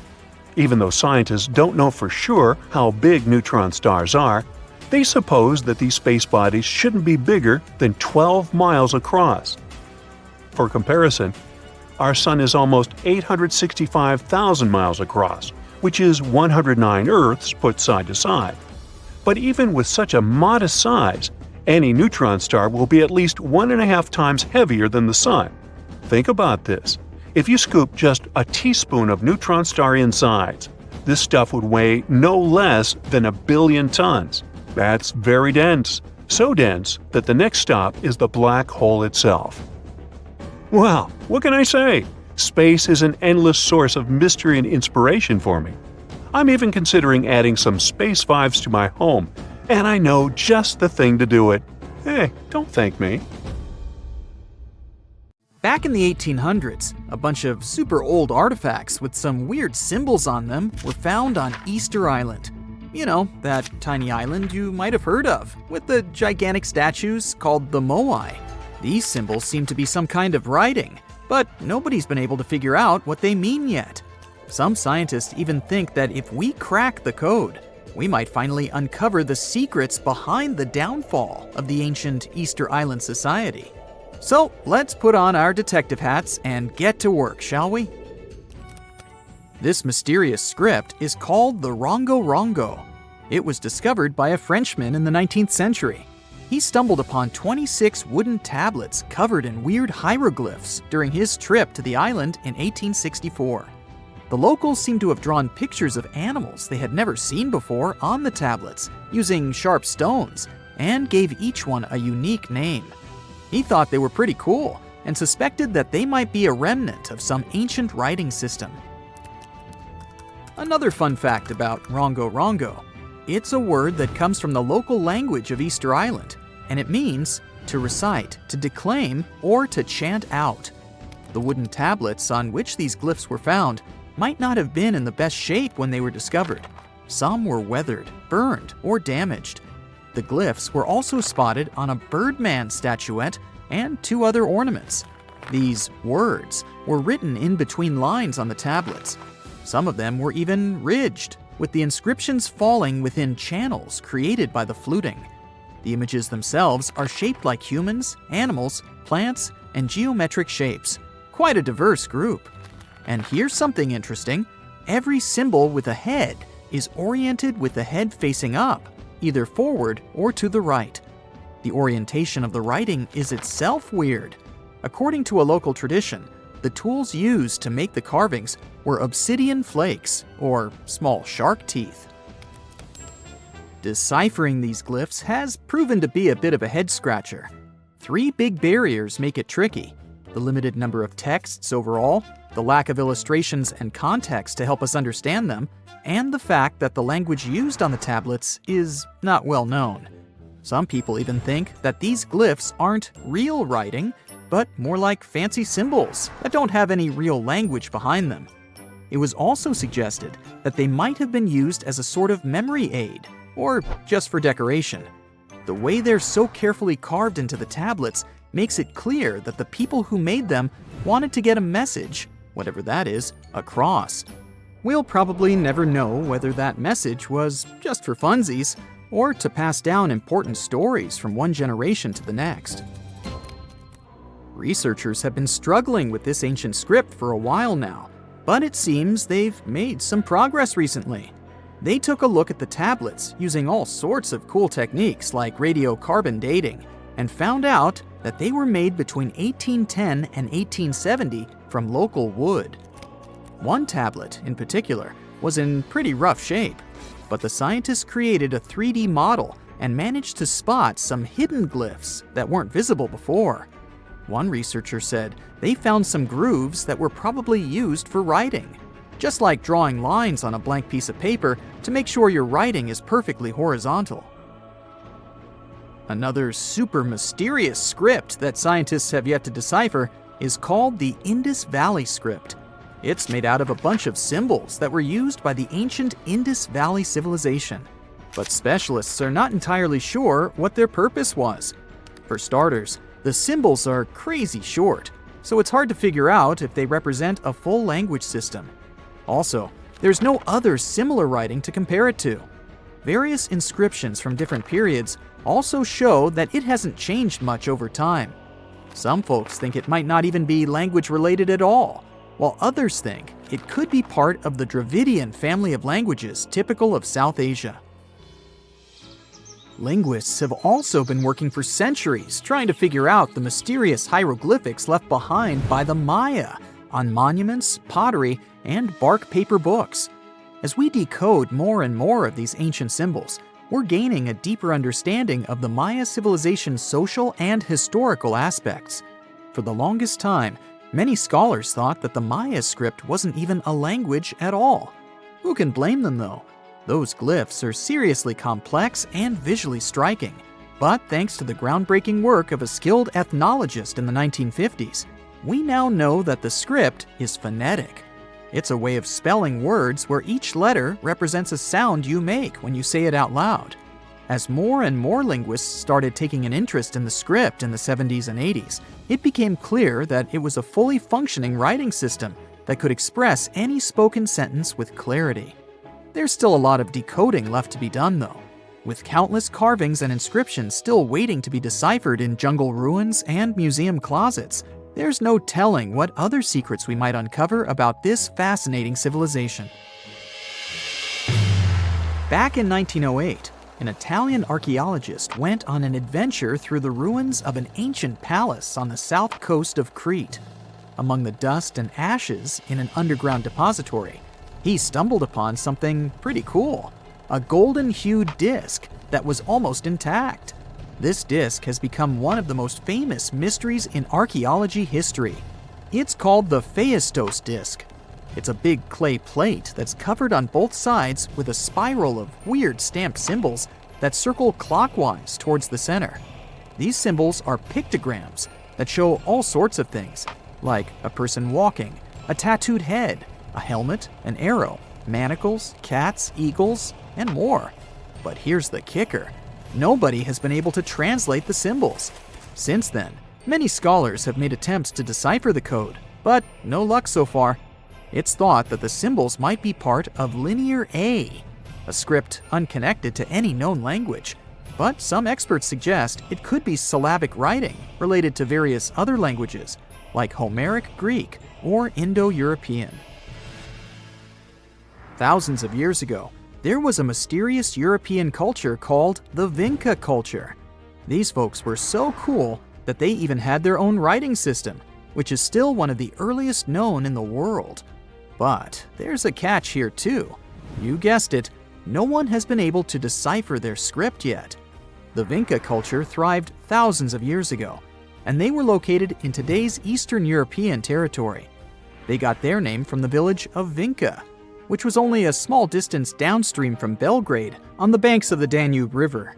A team of Bulgarian archaeologists found recently a 7,000-year-old inscription covered in Vinca script. It's the oldest find of its kind in Europe. These symbols were carved into a ceramic tile, and researchers believe they carry information about the local calendar and important events. The Vinca culture was seriously advanced. They even knew how to write on wet clay using a sharp object. It doesn't seem like much these days, but it's a lot to expect from people who lived thousands of years ago. The Voynich manuscript also caused quite a debate between linguists and historians. Is this old book proof of a long-forgotten civilization, or just a clever prank? This manuscript is full of text that even the smartest code breakers haven't been able to figure out. Written way back in the 15th century, it was discovered by a book dealer named Wilfred M. Voynich back in 1912, hence the name. If it's a trick, it's truly convincing. The handwriting is beautiful, and there are even patterns in the text that match up with other languages. So hi, how about exploring some cool and unusual artifacts from the past? Let's go! Have you ever heard of Chinese magic mirrors? These mirrors were made of solid bronze. They had two sides. The front was a shiny polished surface, similar to our typical mirrors. It was the back that did the magic. When bright light fell on the mirror, it looked as if it was transparent, and the pattern on the back of the mirror got projected onto the wall. The backside could have different designs on it, depending on what its creator wanted to depict. Since the mirror was made out of bronze, no one expected this optical illusion to occur. These ancient artifacts date back to 2900 to 2000 BCE. They became popular in China and were produced in large numbers at the time. Eventually, their fame faded away. For centuries, the magic of these mirrors baffled both people and scientists. In the 11th century, Chinese scientist Shen Ku decided to study the mirrors. He conveniently had 3 of them. He was surprised by the ability of the metal to act as if it were transparent. He believed that some tempering techniques created surface wrinkles on the mirror to make it translucent. Yet these wrinkles were imperceptible to the human eye. It turns out he was right. Many scientists tried to decipher the open mirrors over the centuries, but remained clueless. Finally, in 1932, William Bragg discovered that Shen Ku had been right about imperceptible surface wrinkles all along. Every once in a while, people open multiple tabs in a browser and come to a point where there's no room for a new tab. Apparently, this had also been happening long before computers and the internet were invented. Meet the 16th century browser. This is a full-size book wheel. It's kind of a custom-made rotating bookshelf. Gregory Hayworth, a specialist in textual science, says that this tool has a system of epicyclic gears. That means that the book wheel has a working principle like a planetary system. One gear rotates around another.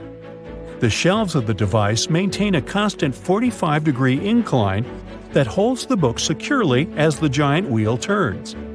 Back then, people used the tool while writing encyclopedias and editions of classical works. In this kind of work, a person has to have many books open simultaneously so that the information from multiple sources can be gathered easily. Italian engineer Agostino Romelli is the inventor of this piece of early modern machinery. What if I tell you that sponge divers in Greece accidentally found an ancient computer? They pulled out this artifact from a shipwreck near Antikythera Island in 1901. Scientists called it the Antikythera mechanism and labeled it as the first mechanical computer. The machine looks like a hunk of bronze, but it has some kind of mechanism composed of gears and wheels. So, experts first assumed that it was an astronomer's tool. After an X-ray scan, though, they found out that the instrument was far more complex than they thought. The artifact was meant to calculate astronomical positions, track the 4-year cycle of athletic games, and so on. It contained a box with dials on the outside and had an assembly of gear wheels attached.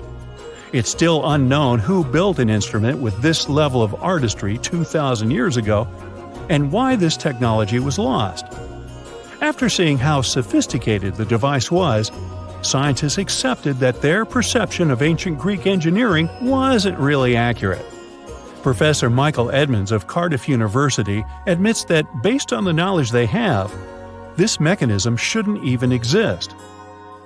Edmonds says the machine is one of a kind and its astronomical calculations are precise.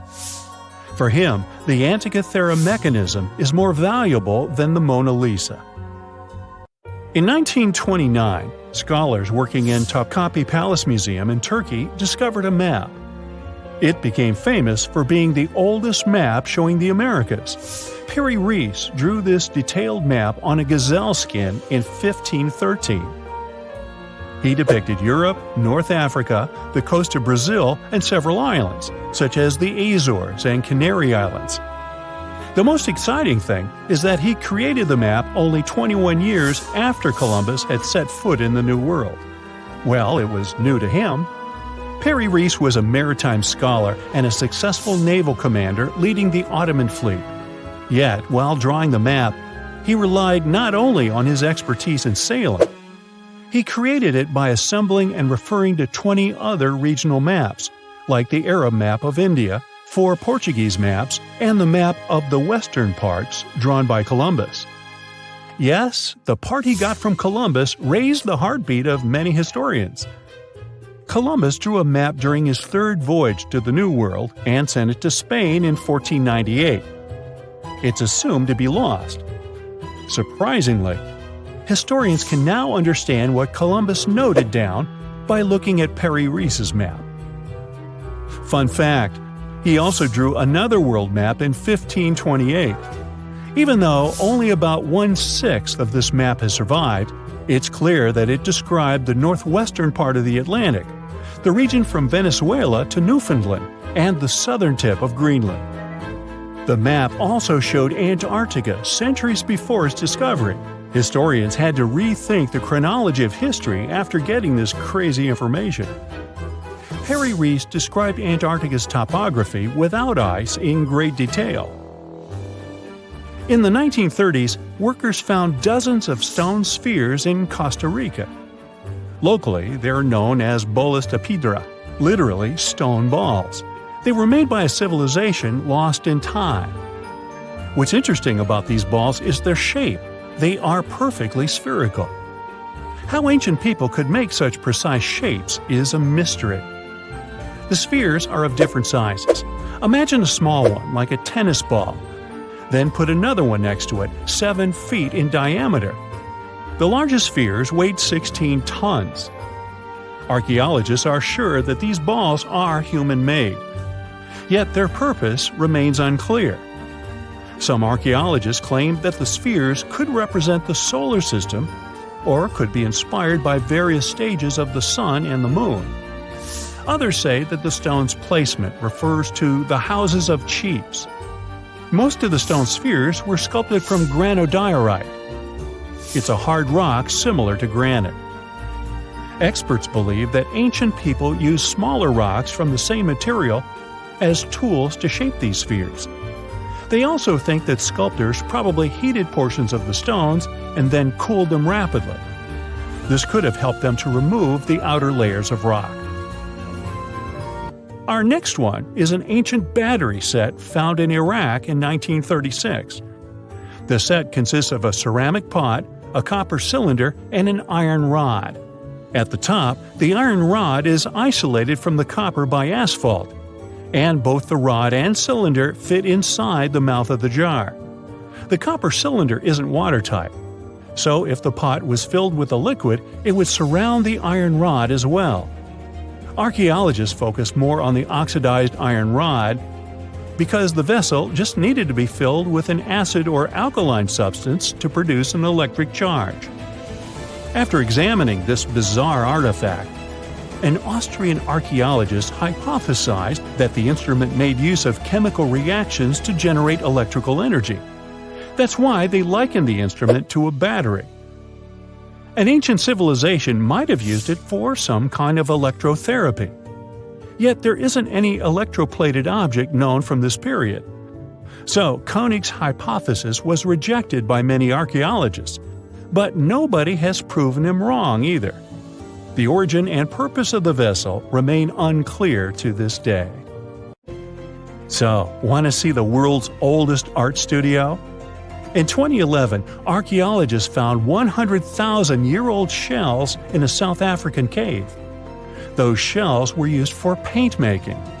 A coating of bright red powder on the inside of a pair of shells is the proof. Archaeologists say they found a complete kit used to produce a pigmented mixture. Now, in a different part of the cave, several paintings were displayed with little price tags on them intended for sale. Nah, just kidding. Although that big one over there would look good over my couch. You know, there are many doors all around the world that have no keys. Maybe you can guess how to open them. The first destination is, okay, read this, and good luck to you. It's a temple in India. The temple's name comes from this other really long word, which can be translated as the one emerging from the lotus. This temple is one of India's most popular and sacred places. It's one of 108 temples of this word. It dates way back. It was mentioned in Tamil literature in the 6th century. Flash forward to our time. In 2011, the Indian Supreme Court decided to document the valuables of the temple because they had been informed that the place might have been misused. To do so, they had to open the doors that had been closed for centuries. The committee went to the temple and discovered 6 huge secret vaults that held unbelievable treasures. After the chamber doors opened, they found at least $22 billion worth of golden idols, necklaces, and coins. The officials also discovered ceremonial costumes and gold coconut shells with jewels. Plus, they saw large diamonds. Not our understanding of large, though. Some of these precious stones were as large as 110 carats. To put it in perspective, a small solid gold statue from the collection could be worth around $30 million. After this fairy tale-ish treasure had been discovered, the temple got equipped with metal detectors, cameras, and other safety precautions before the first visitors started to arrive. Now, there are a lot of security guards at the temple. But are they protecting the treasure, or is there something more mysterious hiding behind its doors? The temple has 6 chambers, and the valuables are kept there. These rooms are named Chambers A through F. The expedition committee opened 5 of these vaults with significant effort. But the most bizarre thing is that, despite all the efforts involving existing tech, the mysterious Chamber B still wouldn't open. On the side of the door, 2 carved cobras are welcoming you. The door works as a gate. You can easily see it with the unaided eye, just like the doors leading to other chambers. Surprise! Experts discovered 2 more doors behind the first one. The second door is wooden, and the last one is made of iron. Strangely, the last door was sealed. It also doesn't have any means of entry, no bolts, handles, latches, or anything else. To this day, no one knows what's inside Chamber B. Believers say that opening the door against its will can release into the world unnameable things. Others say that Chamber B may hide a tunnel. It might not be related to the reasons above, but the High Court of India warned against opening the doors of Chamber B. Now, in 2010, David Crespi, a French engineer, visited Machu Picchu. He discovered a strange door in one of the main buildings. The door was in a narrow path neither tourists nor archaeologists used very often. David believed that the place was an entrance the Incas had sealed for some reason. He contacted archaeologists and authorities right away. They promised him to start investigating the area in the near future and let him know about his potential discovery. Well, months passed, but he didn't get any news. No response to his emails and calls. In 2011, he found an article by Terry Jameen about Peru. David reached out to him in no time. He described his finding to Jameen. After that, Jameen and other archaeologists went to Machu Picchu to investigate the secret door. They concluded that this door was indeed an entrance sealed by the Incas. The researchers confirmed the existence of 2 entrances found behind the famous door. They also got the 3D representation of a staircase leading to the main room and another chamber. The analysis also revealed several cavities, among which there was a vast quadrangular room. Plus, georadars detected some metals. Those might be golden and silver objects. Jameen and his team thought this place was a chamber of pre-Hispanic times.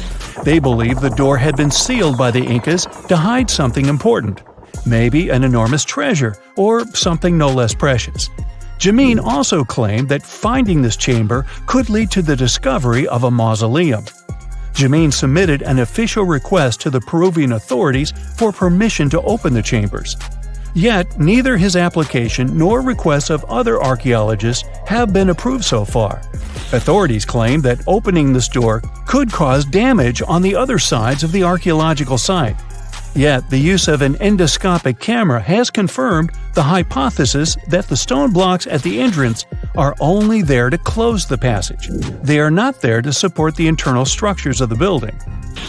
The third mystery is in Giza, Egypt. Explorers uncovered 2 secret doors inside the Great Pyramid.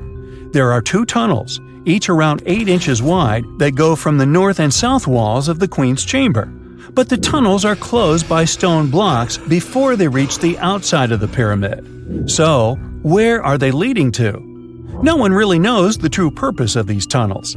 Some archaeologists think these doors might be hiding a yet undiscovered chamber. Egyptologist Zahi Hawass explained how these doors were first found. A robot designed for this expedition was sent inside the shafts of the Queen's chamber to find out what was there. The research team attached a camera to the robot. The footage revealed that behind the stone door, there was another sealed door. The archaeologists were thrilled to see this door instead of just a dead end. The structure of the stone door blocks the other doors perfectly. Experts think it's an incredible bit of engineering. Now, it's not possible to reach the door because it's behind a huge stone block, but archaeologists are trying to find a way to get there without damaging other parts of the structure. These new discoveries have only raised more questions instead of answering the already existing ones. Secrets are still waiting to be revealed. Our final stop is the Taj Mahal, a monument to love. Mughal Emperor Shah Jahan made this memorial to honor the memory of his beloved wife, Mumtaz Mahal. The total number of doors in the Taj Mahal is so great, this video would be days long if we started talking about all the sealed rooms. Experts think that if someone opened these doors after they've been closed for so long, it released carbon monoxide, and when this gas meets the marble, it forms calcium carbonate. That's why this could lead to the appearance of cracks in the minarets of the Taj Mahal. Also, a legend says that if these doors get open, a dreadful curse will be unleashed from the mausoleum's underground chambers. And here's a bonus from Canada: the door of room 873. This is a room at the Fairmont Banff Springs Hotel, which opened in 1888. The story goes like this. Decades ago, someone committed a crime in this room. After the investigation, the hotel administration refurbished the room and rented it out to other travelers. But rumor has it, other guests who stayed in the room later also faced unpleasant situations. They reported hearing strange noises. The TV in the room kept flickering. It's guessed that the door of room 873 was sealed with bricks. Curious guests who heard these mysterious stories wander along the corridor where the room used to be and knock on the walls to contact potential ghosts. Well, which of these secret doors would you like to open? You've just reached your perfect spot on a deserted beach. It's so quiet here that you start to doze off. But as you open your eyes, you are shocked. Wait a minute, is that an actual house that's just been washed up on the shore?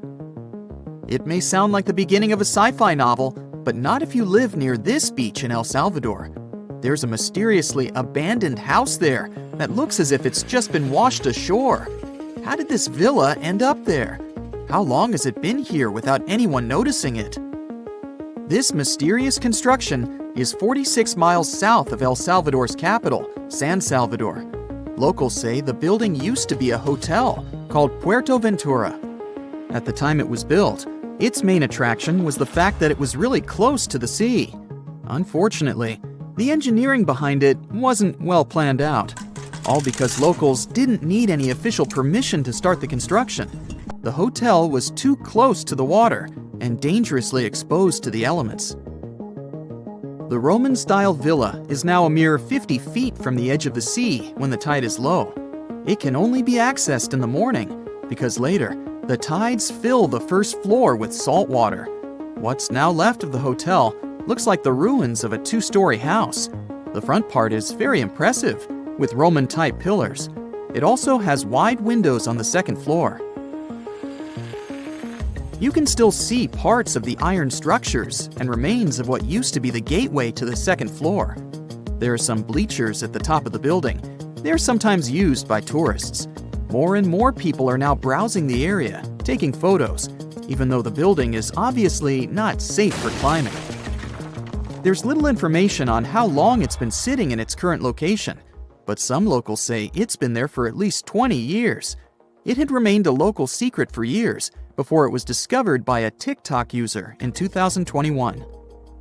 But that doesn't answer the question, how did the hotel end up in another location altogether? This is where things become a little fuzzy. While some locals say that the building was abandoned decades ago, others claim It was deserted after Hurricane Mitch hit the area back in 1998. Hurricane Mitch was one of the most dangerous weather phenomena to ever hit Central America. During the storm, the winds traveled at 178 miles per hour, and the hurricane itself lasted for about 15 hours. It was also the cause of a huge amount of rainfall, which resulted in floods and many dangerous landslides. Being built so close to the shoreline, the former hotel had little chance of surviving the extreme weather conditions, so it must have been literally displaced. After sitting under the sun, you might start dreaming of some snowballs getting washed ashore, to even out the temperature. I'm not kidding. This strange natural phenomenon did happen back in 2016. It resulted in about 11 miles of the coast of the Gulf of Aab in West Siberia getting covered with huge snowballs. Because of the low temperatures, small pieces of ice started to form in the water. Afterward, the wind and waves rolled them into giant snowballs. Some of them were the size of a tennis ball, but others were up to 3 feet wide. A 2004 Harley-Davidson night train motorcycle popped up ashore on a British Columbia beach back in 2012. It was neatly packed inside a shipping container. It took some time to do it, but the owner was eventually traced down. His name was Ikuyo Yokoyama, and he lost his motorcycle after a tsunami struck Japan on March 11, 2011. To get to its final destination, the Harley-Davidson traveled more than 4,000 miles. To celebrate its long journey, Yokoyama donated the bike to the Harley-Davidson Museum in Milwaukee. It's been on display there ever since, in case you want to visit. This strange phenomenon made it look as if someone spilled dish soap all over the beach. But it does happen pretty often in Queensland. Sea foam covers the shore there a couple of times each year. It mostly happens after a storm, when ocean waves move dissolved organic matter around. It's basically like a giant ice cream maker. After Cyclone Debbie back in March of 2017, some beaches actually needed to be closed because of huge amounts of white foam. The wind even brought some of that foam to the nearby towns, making locals believe it was snowing. Would you be surprised to see a 6x6 foot rusty metal die washed ashore on your local beach? Because back in 2017, people in Coeur d'Alene in Idaho sure were. It turned out to be an old storage tank. Someone decided to spice it up a bit by adding some white spots to make it look like a die. In 1992, thousands of rubber duckies got stranded at sea after a large container ship that was transporting them was hit by a wave. As you can imagine, the ducks started popping up all over the world, in Hawaii, Alaska, South America, Australia, in Europe, and even in the Arctic. It's estimated that a couple hundred of those unlucky rubber ducks are still out there. Interestingly, they turned out to be very useful to scientists. Based on their movements, researchers can monitor the direction of water currents. If you happen to like dinosaurs, you'll be happy to know sea waters can also bring ashore some fossils.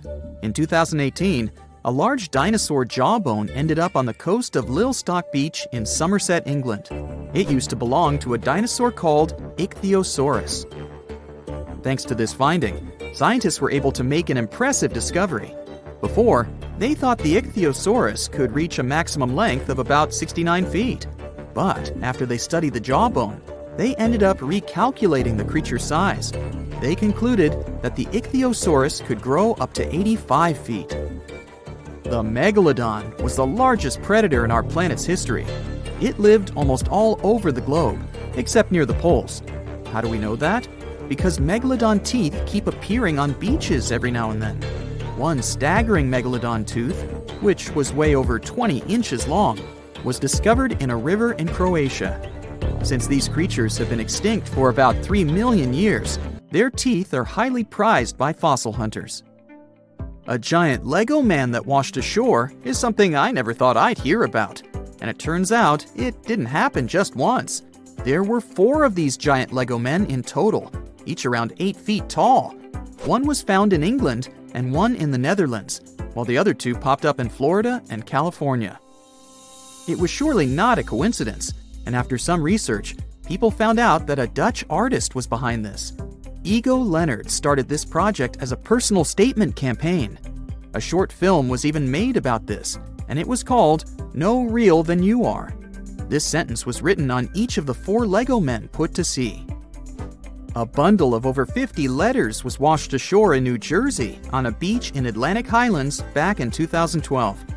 It happened shortly after Hurricane Sandy had struck the area. A 14-year-old boy found the letters and gave them to his mom. She was so touched by them that she decided to carefully dry and return them to their owner. The letters were the correspondence of 2 people named Dorothy and Lynn. They were dated between 1942 and 1948. The last was written a week before their wedding. With the help of an online genealogy site, the woman reached Dorothy and returned the letters to the 88-year-old woman who was living in a retirement home. You plan to spend your summer vacation in Africa. The final destination is the Sahara Desert. It's located in northern Africa, stretching from the Atlantic Ocean to the Red Sea. You're excited to ride camels and learn about the region's rich cultures. You hop on an extensively long flight, and finally, you are here. You find yourself in the world's biggest hot desert. Can you believe it's 3 million square miles? You're ready for your first adventure after drinking liters of ice-cold water. The guide gives you a choice. You can spend 2 weeks visiting a collection of oases, or you can help them solve an ongoing local mystery. Deep into the desert, near this Algerian town, lies a mystery begging to be solved. A collection of huge, spotted circles in the sand. There are dozens of them, stretching for miles in a straight line. The circles were first identified via Google Earth images several years ago. People have debated them for years, but no one seems to know the answer. The strange thing is that they are so many miles away from any towns, roads, or human activity. The quickest way to discover the truth behind the circles is asking questions. You grab your notebook and set out to talk to locals. Everyone is helpful in this scenario: geographers, anthropologists, elders, and historians. The first person you talk to is a map expert. You need to understand if those circles were authentic or a satellite glitch. You end up interviewing the people who take Google Earth satellite pictures. The circles are really there. They appear in multiple pictures from many years. Then, let's understand why they are there in the first place. After 2 days of interviews, you have your first lead. The circles could be the result of oil activity. Experts explained why this would make sense. Algeria is a rich area for natural resources, so this would be a sensible guess. Usually, to find out if there is anything worth extracting, companies would undertake seismic surveys. Seismic surveys are a way of analyzing the Earth's surface by sending shock waves into the ground. Depending on how these waves bounce back, you'll know what is located there. A special vehicle could have marked the soil that way. So, did we unravel the mystery? Not quite so. As you know, the Sahara Desert is one of the driest areas on the planet. The average high temperatures in summer are over 104 degrees Fahrenheit. To survive there, people need to find ways of accessing water. So, these circles could be a kind of ruin or leftovers from ancient water wells. Again, I'd say this is a sensible guess. Ready for some fact-checking? Some anthropologists agree that these circles could be ancient fogueras. Foguera is the name of a 2,500-year-old style of irrigation system, usually found in northern Africa. It is also known as a qanat in other places in northern Africa. Locals would dig a deep well at an elevated point, deep enough to tap into underground water. They would then dig parallel shafts at regular distances. Then they would dig an underground channel that connected the city to the well. Solely with the help of gravity, water would run from the well to the city. This traditional technology provided water for crops, livestock, and humans. Now, let's say these wells made human-made oases possible. Even the closest municipality name was an indication that this could be true. The name Fogueret Essaouira is actually named after Foguerets, these ancient wells. Now, this lead was proving to be very accurate. You decide to travel over there to see for yourself. You take a local bus, sit back, and enjoy the ride. The landscape in northern Algeria is filled with ancient-looking towns. You even see ruins of wells along the way, on the outskirts of smaller cities. Opening Google satellite images, you can see the qanat's markings on the ground. a series of holes running down several miles. But as soon as you arrive, you find out you were wrong. Dale Lightfoot, one of the world's leading experts on canals, said that the circles were definitely not canals. Even the satellite images confirm this difference. Uh-oh, we were so close. Apparently, canals or phageras would not run down a straight line. They wouldn't be shaped like circles. Another clue that this wasn't the case was that there were no towns at the end. The circles were really far away from any human activity, and canals were explicitly built to provide water for human settlements. Well, it sure was a good try. You almost gave up on this mystery when you decided to take one more field trip. It was days of preparation, pick up cars, food, equipment, all so that the mystery of the Sahara circles could be unraveled. On the first day, you drove over 99 miles into the desert. You were always curious to see what this part of the world looked like. Over there, you see nothing but mustard yellow dunes. The night sky is pretty decent though. You can see the entire Milky Way with your own eyes. You set up camp and sleep under a canopy of stars. The next day, tension grows. There's no cell reception. Oh dear. But thankfully, you added the coordinates of the circles to your Google map. And surprise, the offline mode works out there. You follow the coordinates, but it leads you astray. You start to get nervous, thinking this was all in vain.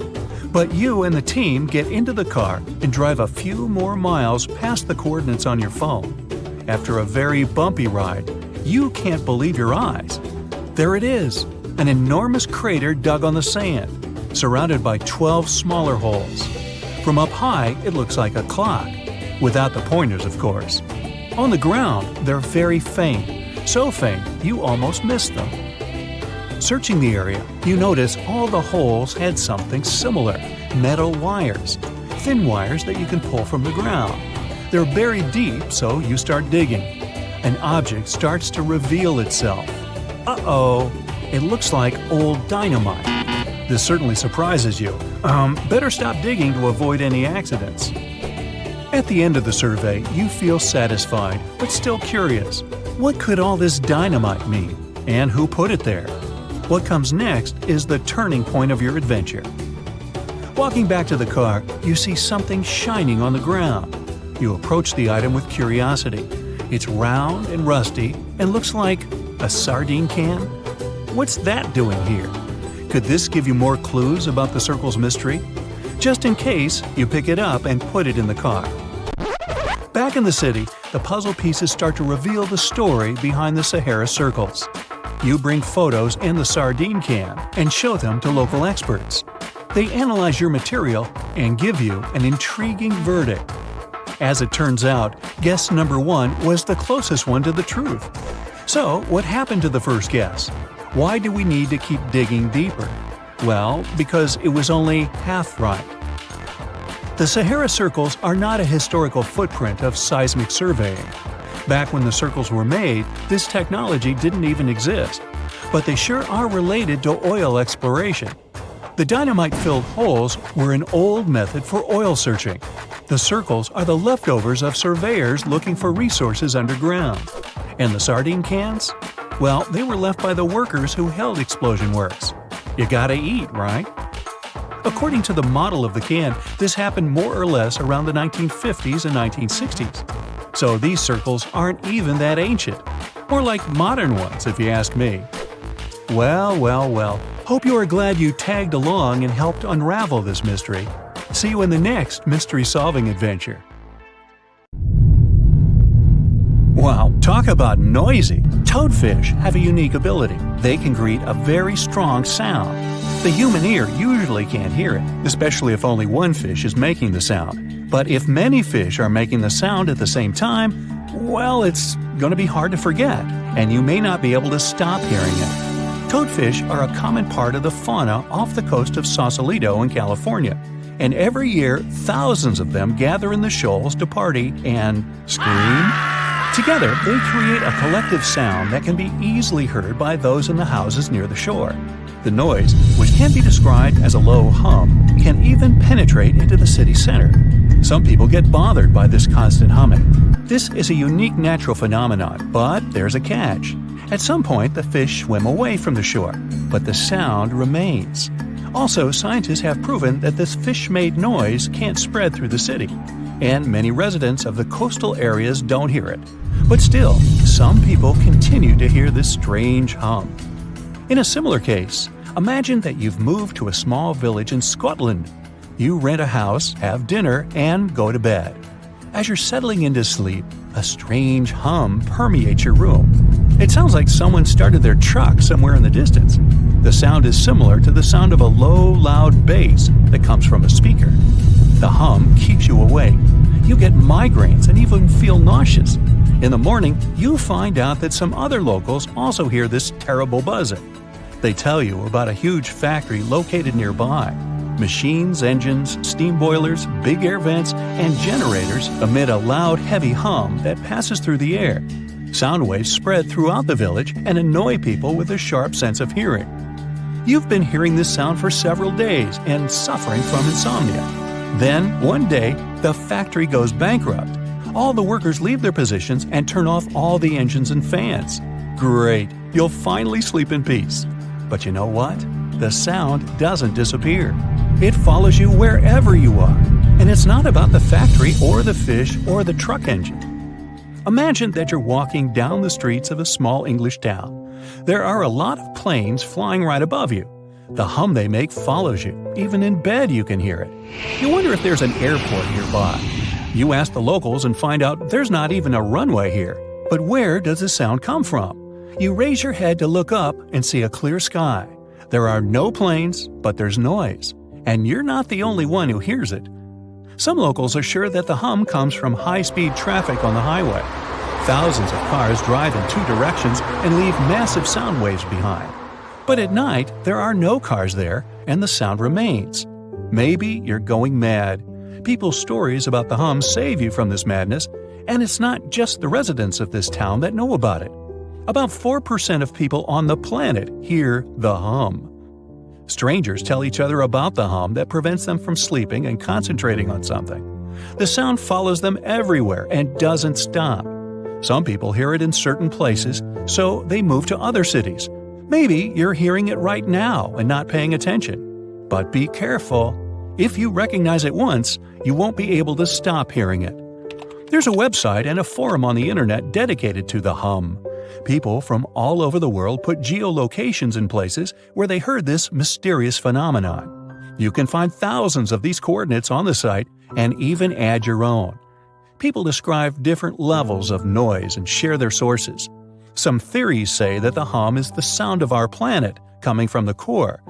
Someone else is sure that it comes from the atmosphere. Scientists have even been consulted, but they also don't know the reason for this phenomenon. People use high-frequency microphones and amplifiers to record the hum. Almost everywhere, they detect a low-frequency vibration that is practically impossible for the human ear to catch. It mixes with the sound of cars, printers in the office, and subway trains. Sometimes people stop hearing it, but the hum increases when they lie in bed. Many records about the hum say that people hear it in industrial cities. Sometimes these sound seekers manage to find the source. They ended up being factories with running generators where the sound was getting into the ventilation system and where the fans spread it outside the building. When the generator stopped working, the sound disappeared. But these are rare cases. More often, no one can find the source of hum. One of the most famous places where you can catch it is in the city of Taos in New Mexico. About 2% of locals hear a strange buzzing every day. Some tourists experience it too. Scientists came to the city to study this mystery, but found no explanation. Some theories say the usual acoustics of this place caused the hum. Some folks think it's just a hallucination or the power of suggestion. Everyone talks so much about the hum that the brain creates an illusion of a sound that doesn't exist. Locals believe the nature of the buzzing is mystical and associated with bad spirits. Whatever it is, no one has found out the truth yet. The hum that people hear all over the world may be the result of seismic activity in the tectonic plates under the ocean waters. Huge chunks of the Earth's crust are slowly moving and colliding with each other. This creates a noise that reaches us in the form of a hum. But why do only a few people hear it? Perhaps about 4% of the world's population has a unique sense of hearing. In any case, scientists haven't been able to confirm the tectonic plate theory either.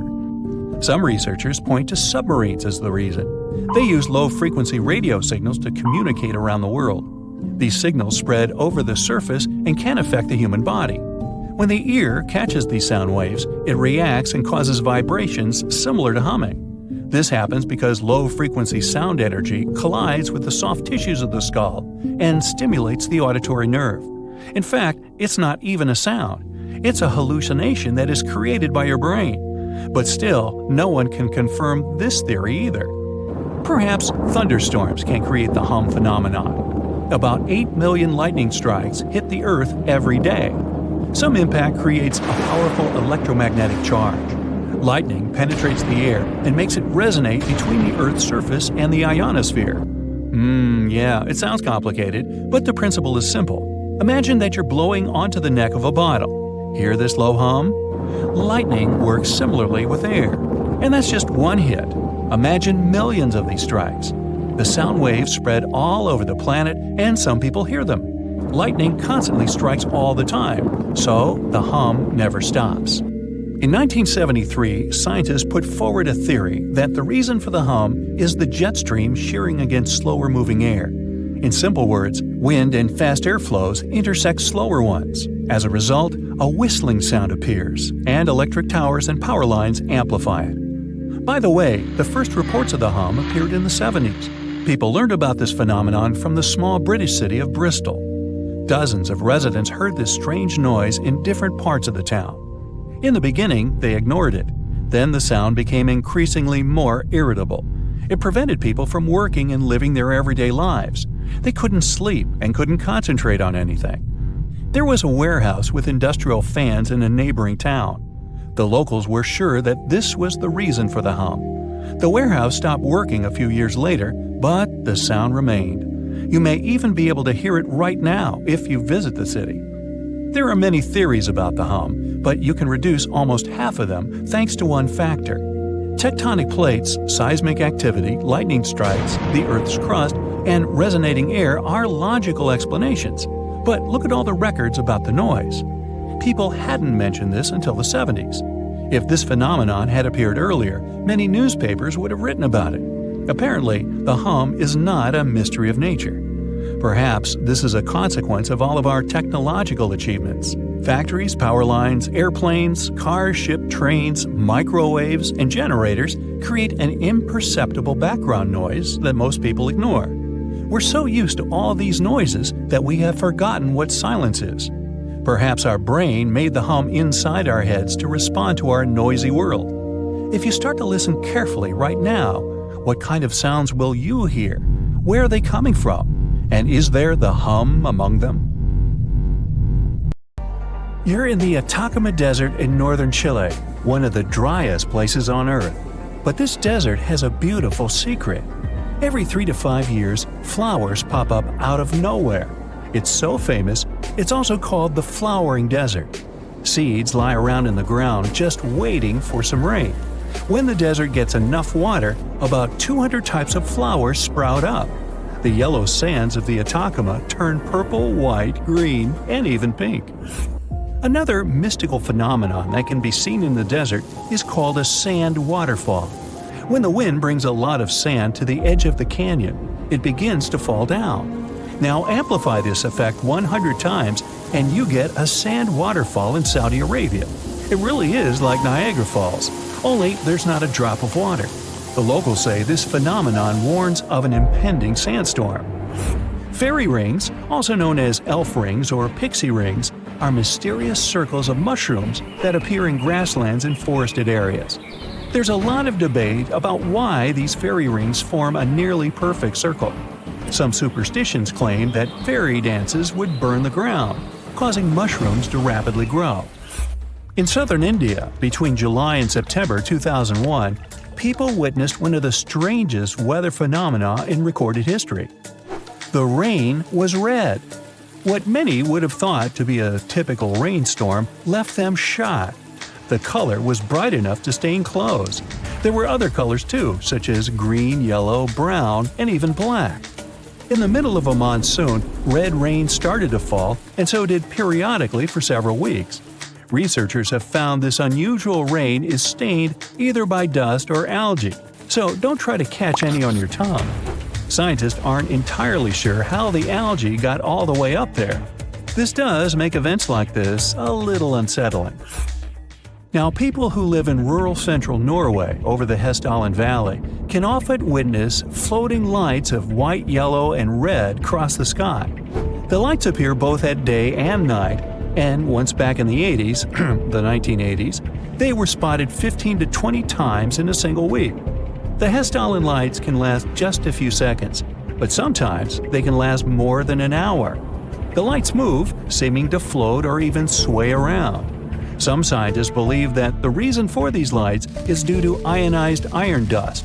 Others say it's a combination that includes sodium, oxygen, and hydrogen. Many people claim they're just misidentified aircrafts. Norway! Snow donuts are one of the rarest meteorological sights to see, with perfect weather conditions needed just to create them. Found in any snow-covered mountain area, like the Rocky Mountains, the wind, temperature, snow, ice, and moisture all have to work together for us to see these phenomenal rings. A thin layer of wet snow on the ground. Under that layer, ice or powdered snow. Then, a strong enough breeze to roll the donut down a hill, just like a snowball. Once it stops rolling, it can be the size of a baseball or as large as a car tire. It all depends on how strong the wind is. A newly formed snow donut won't stay around for very long, so hurry up with that camera and watch your head. Can you believe there's another place on Earth with its own ecosystem and atmosphere, similar to another planet? Well, start believing. Movil Cave, located in southeastern Romania, remained closed in complete darkness for a whopping 5.5 million years. It wasn't until workers discovered the cave, when they were looking for a place to build, that anyone learned about it. Scientists carved out an opening to the cave and found that a completely sustained ecosystem was thriving inside. As a pathway was carved through the rock past numerous tunnels, scientists found a lake of sulfuric water that stank like rotten eggs. The air was filled with hydrogen sulfide and had 100 times more carbon dioxide than Earth's atmosphere contains.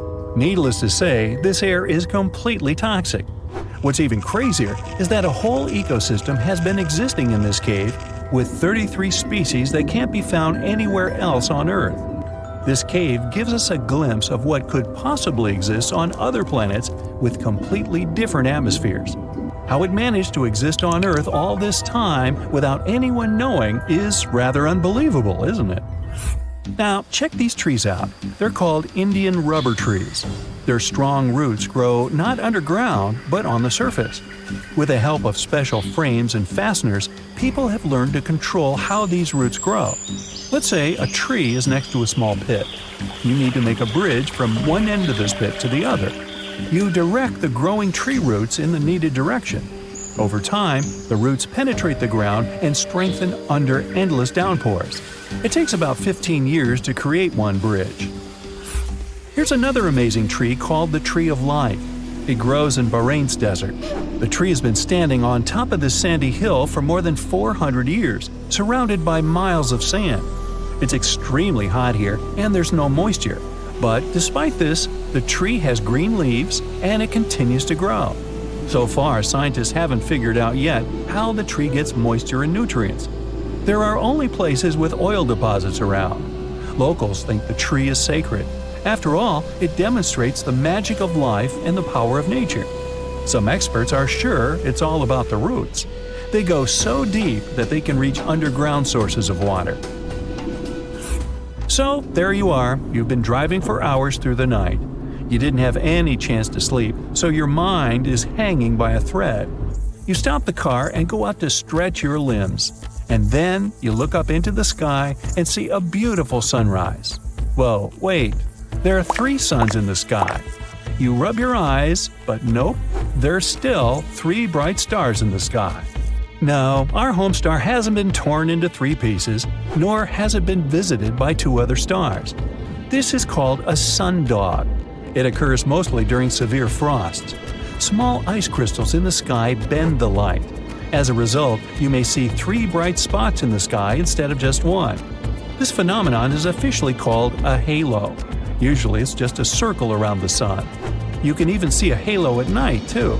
Just look at a street lamp and you'll see a bright circle around it. Sometimes, a halo can take on a fancier shape.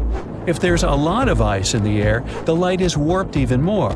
Just like in a room with a dozen mirrors. Then, the halo can take on the shape of a human eye. Because of this phenomenon, a false dawn can also occur. While you're looking at the horizon, the dawn begins and the edge of the sun appears.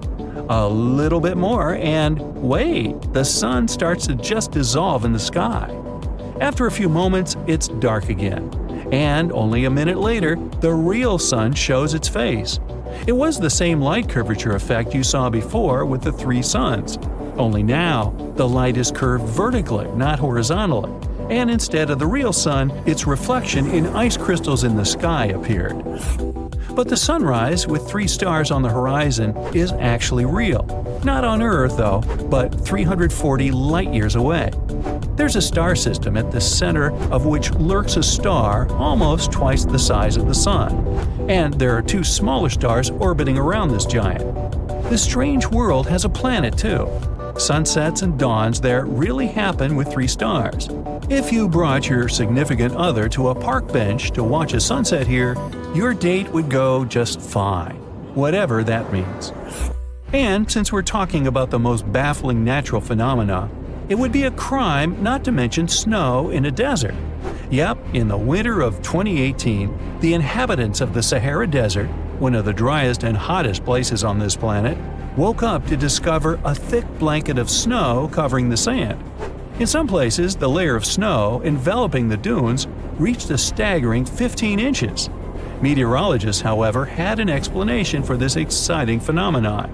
They stated that cold pools of air, combined with the precipitation from the most recent storm, resulted in a snowfall instead of rain. So, what do you do in that case? Build snow camels? 1 hump or 2. Some mountains look so picture-perfect that you'd swear they were hand-sculpted by a divine architect. And the thing is, you're not that wrong if you think so. Wait, did someone really build mountains? Hidden deep in the Amazon rainforest, there's a bizarre cone-shaped peak that raises that exact question. And halfway across the world, there's a landscape that looks like someone spilled a massive bag of Hershey Kisses across a green field. No, you can't make this stuff up. Get ready to learn what would happen if a Hershey's Kiss and the Road to El Dorado movie had a baby in real life, because we're diving into 2 of the most mysterious and oddly satisfying natural formations on Earth, Cerro El Cono in Peru and the Chocolate Hills in the Philippines. One might be an ancient lost pyramid, and the other turns into chocolate every year. Well, sort of. Let's start with El Cono. This strange, solitary mountain rises more than 1,300 feet above the treetops in the heart of the Amazon, right near the Peru-Brazil border. Sure, the Amazon is no stranger to mountains. There are impressive ranges, like the Ameri Mountains farther north and the Andes, not in the Amazon per se, but running along Peru's spine. But you see, El Cono is different. For starters, it's completely isolated. If you fly over the region in a helicopter, all you'll see for miles is an endless emerald sea of rainforest. Then, boom, out of nowhere, a perfectly cone-shaped mountain juts into the sky like a giant green Dorito. It's not part of any major mountain chain, it doesn't have any siblings, and it looks so symmetrical that it almost feels artificial. And it's covered by forest. Now, naturally, this has sparked all kinds of theories. Some people think it's an extinct volcano. Others say it's a freak of erosion. And then there are those who whisper more exciting possibilities. What if it's a lost pyramid? And before you roll your eyes, this idea is not as wild as it sounds. And some people actually stand by this theory. After all, the ancient civilizations of South America built pyramids too. What? Yeah, can you believe that the Egyptians didn't actually invent the concept of pyramids? No joke. The Mochichachapoya and Inca civilizations all built monumental structures. In fact, pyramids are found all over the world, from Ethiopia and Thailand to Greece, Mexico, and even Italy. So why do pyramids keep popping up throughout history? Simple. They're structurally sound. The broad base supports the weight, and the pointed top was often seen as a symbolic connection to the heavens. Okay, but what are the chances of all these people coming up with the same idea at the same time? Okay, calm down. Ancient aliens. Yeah, that's possible. But as it turns out, ancient people did talk to each other via trade, migration, and cultural exchange. Ideas like pyramids didn't need to come from a secret one-world civilization. They just came from smart, curious humans scattered across the globe, all looking up at the stars and wondering how to get closer. In fact, recent archaeological discoveries have revealed massive ancient cities deep in the jungle that were completely swallowed by nature. In Guatemala, scientists uncovered a lost Maya city with its own pyramid structures. In Mexico, an entire metropolis was found buried beneath forested hills. So yes, humanity can forget an entire city. Take another look at El Cono from the air, and you might start believing it too. Its slopes are smooth. Its symmetry is uncanny. From above, it resembles a colossal step pyramid or ziggurat, cloaked in jungle vines and secrecy. And if someone told you it was the moss-covered remnant of an ancient civilization, you might just nod and say, "Yeah, I see it." Of course, no one's proven anything yet. But the mystery is delicious. Like a myth waiting to be cracked open. At the same time, for people who live nearby, El Cono isn't just a geological curiosity, it's sacred. In Andean cosmology, mountains like El Cono are known as apus, spiritual guardians of the land. These aren't just rocks, they're living beings, protectors, deities. Think Te Fiti from Moana, but South American and a little more mysterious. The indigenous tribes in the region still pay their respects to this mountain, treating it not as a tourist attraction, but as a sacred ancestor. And while everyone's busy debating whether El Cono is a mountain or a pyramid, nature's just vibing.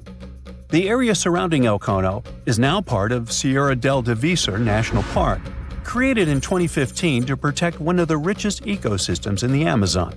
We're talking about rare plants, hundreds of bird species, many types of monkeys, and endangered animals like jaguars, giant armadillos, and even tapirs, the jungle's adorable pig-elephant hybrid.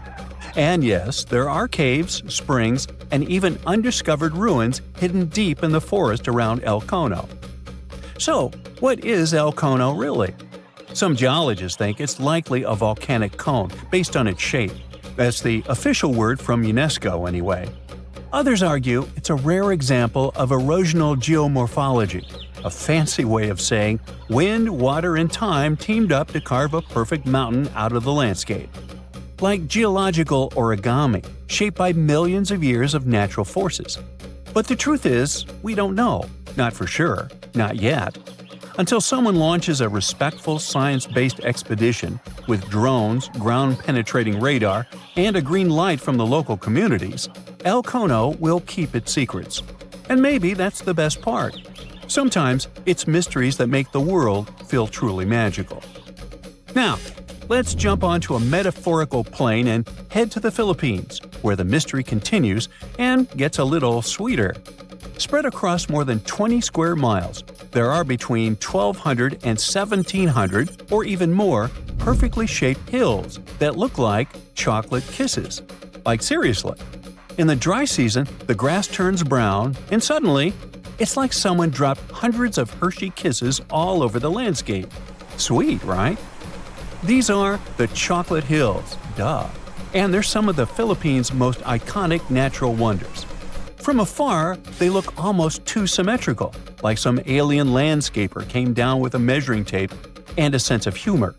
But how did they get here? Well, according to scientists, the Chocolate Hills are a rare type of karst formation, a term used to describe landscapes formed when slightly acidic rainwater dissolves soft rock like limestone. In this case, the hills were once coral reefs and marine limestone that were pushed above sea level by tectonic forces. Over time, the exposed rocks got eroded by wind, rain, and underwater rivers, leaving behind this stunning army of symmetrical mounds. It's a geological marvel millions of years in the making. But science isn't the only explanation in town. Local legends are more fun. One story says the hills were formed when two giants got into a rock-throwing fight, launching boulders at each other until they collapsed in exhaustion, leaving the landscape littered with mounds, just like that one scene from the Hobbit movie. Another tale speaks of a heartbroken giant whose tears turned into earth, forming the hills as a tribute to his lost love. Oh. Today, the Chocolate Hills are a National Geological Monument and a major tourist attraction in the Philippines. They're also being considered for UNESCO World Heritage status, because, really, where else can you find such a naturally satisfying mix of geology and dessert? If you ever want to visit, it's pretty easy. Fly into Boho Palango International Airport or take a ferry from Cebu, and then head to the towns of Carmen, Batuan, or Sambanga. There are designated viewing decks, eco-parks, and even ATV tours that will let you explore the hills up close. So, whether you're chasing lost pyramids in the jungle or climbing a mountain that turns into chocolate in the summer, the planet still has places that surprise and delight. And that's the real treasure. Sometimes, nature's weirdest, most beautiful shapes aren't hiding aliens or ancient tech. They're just proof that Earth has a wild imagination. Well, here you are, on a week-long trek through the Himalayas. You're exhausted, the cold is cutting through to your bones, and suddenly, you stumble upon a human skeleton near a lake. You look around, and there are dozens, maybe even hundreds of bones scattered across the ground. Well, guess what? This really happened in 1942 with an Indian forest official. Since this chilling discovery, researchers have been trying to figure out how so many people lost their lives in such a remote, isolated spot. So, what happened up there? We're talking about Rupkund, a lake sitting at over 16,000 feet in the Himalayas. But it's not just known by that name. People also call it Mystery Lake, or even more bizarrely, the Skeleton Lake. This place is remote, I mean really remote. It's not just because it's insanely high up, but also because it's surrounded by snow-covered mountains. Now, if you're planning to go there, make sure you have some solid hiking shoes. It's a week-long trek covering more than 30 miles of tough, rugged terrain. Along the way, you'll pass through all kinds of challenging landscapes: moss-covered oak forests, misty fields with an eerie vibe, and up at the top, snow. The highest point of the trek is a knife-edge ridge called Junargali. Just below that lies Rupkund. The closer you get to the lake, the darker the atmosphere feels. And on the ground, you can find human skeletons scattered around, belonging to more than 300 people. Along with them, there were things like wooden artifacts, leather slippers, and rings. Okay, so something really macabre happened here. But what? Well, we have three main theories. Theory number 1, the local legend. According to this story, a long time ago, a king named Raja Justival went on a pilgrimage deep into the Himalayas to reach a sacred mountain temple. He brought his pregnant queen, Rani Balumpa, along with a group of servants, dancers, and others. While they were up in the mountains, a massive hailstorm hit, or as the legend goes, an angry deity started hurling iron balls from the sky. Either way, the storm was brutal, and they had nowhere to take shelter. In the end, they all lost their lives near the lake. Theory number 2, an escape route. Some say the remains belong to Indian soldiers who tried to invade a foreign territory back in 1841, but they were defeated. Over 70 of them were forced to make their way back home through the Himalayas, and they met a tragic end along the way. Theory number 3, a mass grave. This theory suggests that some kind of widespread health issue hit the group. They were all buried there, in isolation, to prevent the disease from spreading. In this case, Rupkund Lake and its surroundings would basically be a cold, remote cemetery. Now, do you know what all these theories have in common? They all assume that the skeletons belong to a single group of people who died in one catastrophic event. But then science came along and things got way creepier. In 2019, 28 scientists from institutions in the US, India, and Germany teamed up for 5 years to figure out what the heck happened up there. They studied the remains of 38 individuals, 23 men and 15 women. And right there, we can already toss out theory number 2. That's important because if these people had been soldiers on a military mission, you would expect most, if not all of them, to be men. Armies in the past were almost entirely male. But here, there were just too many women for that to make sense. And on top of that, no signs of combat or military gear were found at all. After a genetic analysis, researchers noticed that the individuals weren't part of the same family, at least not by blood, like third-degree relatives or closer. And most importantly, they were mostly healthy. These two facts help rule out theory number 3. It probably wasn't some kind of highly contagious health problem. But the most shocking part is that these skeletons didn't belong to just one single group. They actually came from 3 distinct groups. The first group had ancestry that falls within the range of present-day South Asians, basically from the regions that are now India, Pakistan, and Nepal. The second group had ancestry typical of Eastern Mediterranean, just like people from today's Greece, or more specifically from Crete. And they also identified one individual with Southeast Asian-related ancestry. The dating also shows that these remains weren't deposited at the same time. In other words, groups 1 and 2 didn't live during the same period. Their deaths were actually spread out over as much as 1,000 years. Oh great, now theory number 1 is out the window too. After all, the studies can confirm that these people passed away in at least 2 separate tragic events. According to the researchers, there is a possible clue about where at least some of the people with South Asian ancestry might have come from, or why they were even up there in the first place. Rapkund Lake isn't part of any major trade route or anything like that, but it is along the path of a pilgrimage called the Nanda Devi Raj Jat. It still happens today, once every 12 years, where people hike through the mountains for worship and celebration.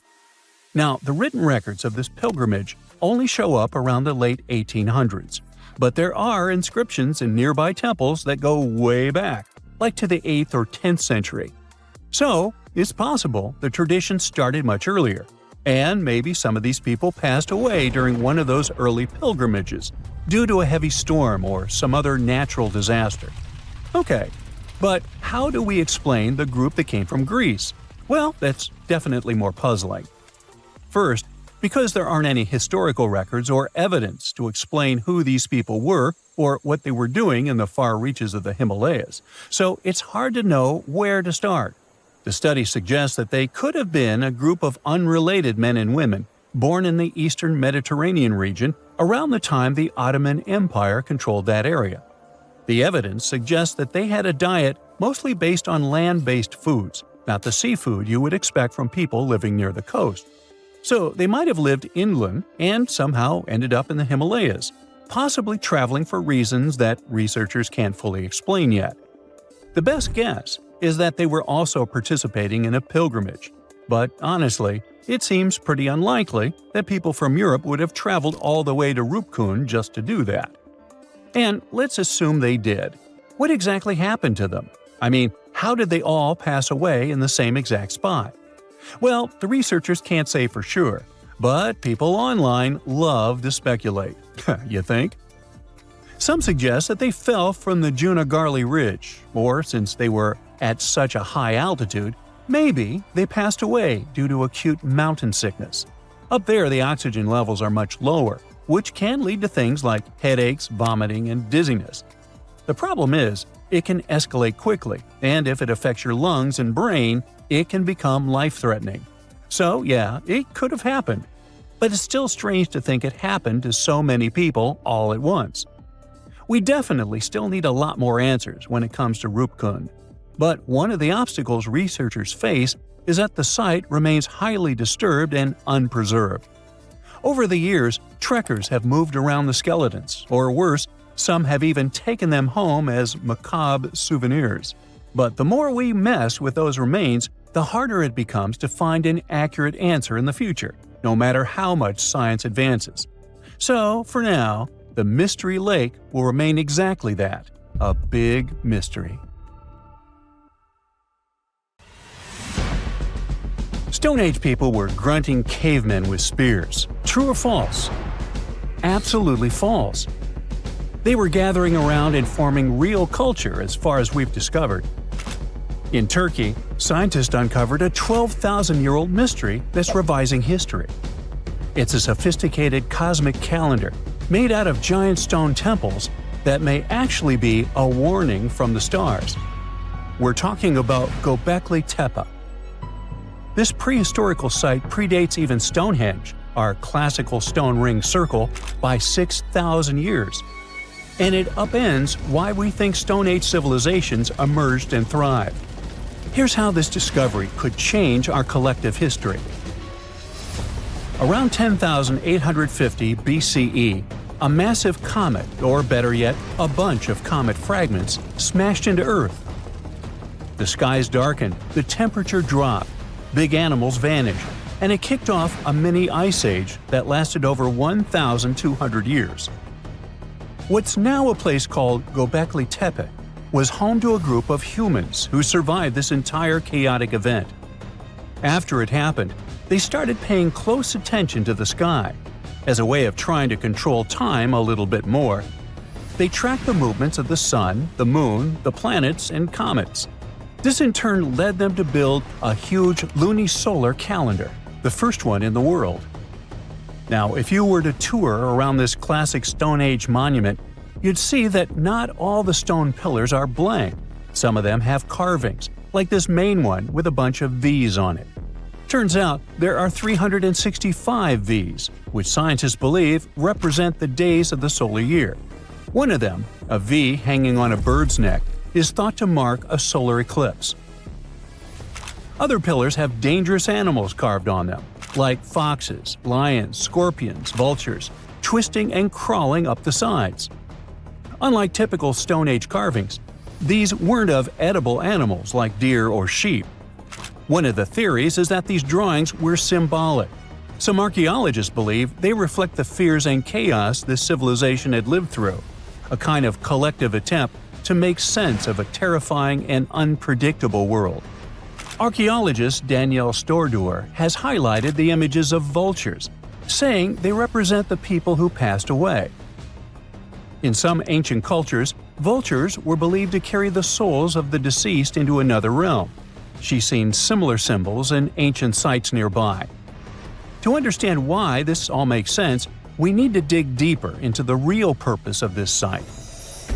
Gobekli Tepe was discovered in 1994 by German archaeologist Klaus Schmidt, who realized that the hill in southeastern Turkey wasn't just another Neolithic mound. Underneath it, his team uncovered massive stone circles supported by pillars weighing up to 20 tons. Radiocarbon dating puts the site at around 12,000 years old, making it the oldest known ceremonial structure ever built. I mean, it predates the Egyptian pyramids by over 7,000 years. This discovery shocked the archaeological world. At the end of the Ice Age, humans were supposed to be nomadic, surviving off wild plants and animals, not building sacred complexes with symbolic art, and giving birth to what we now classify as civilization. We usually think civilization starts with farming, then villages, then crops. But this site suggests something more surprising. Early humans may have come together not to grow food, but to worship. Schmidt found no signs of homes, hearths, or permanent settlement, just stuff used for rituals and gatherings. This has led researchers to believe that spirituality and communal rituals came first and that farming followed. Because to build something this massive, you'd need hundreds of people working together, which in turn would have sparked the need for food, organization, and social structure. In other words, the temple came first, then the village, then the farm. Now, Gobekli Tepe isn't just stirring debate because it's old. It's because it seems too advanced for its time, and that's where the more controversial theories start to emerge. Some researchers believe the builders of Gobekli Tepe weren't simply primitive hunter-gatherers experimenting with stone tools. They may have been the inheritors of ancient knowledge, remnants of a much older civilization that existed before the end of the last ice age. This idea ties into the Younger Dryas impact hypothesis, a theory that a comet struck Earth around 10,850 years ago, triggering a sudden and catastrophic climate shift. According to this view, the survivors of that event passed down their knowledge through symbolism, architecture, and oral tradition. And Gobekli Tepe could be one of the earliest attempts to preserve that memory. Now, if that's true, then the carvings at this site, especially the animal symbols on the pillars, aren't just decorative. They could be astronomical codes, tracking constellations and celestial events. But one pillar might hold the biggest secret of all. It's called the Vulture Stone, and it's freaking archaeologists out. On it, you'll find a strange combination of figures: a headless man, birds, and a scorpion. To the untrained eye, it might seem random, but some researchers believe these are ancient representations of constellations, like Scorpius among them, and that the headless man symbolizes a mass extinction event. Some even argue that this is the oldest known record of a comet impact, the one that triggered the Younger Dryas.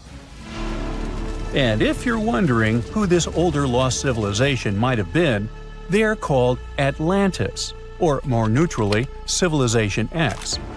Theorists like Graham Hancock suggest that this advanced culture, destroyed in the chaos of the comet impact, passed fragments of its knowledge to survivors around the globe. In that case, Gobekli Tepe wasn't the start of civilization, it was the restart. Now, back to the stones.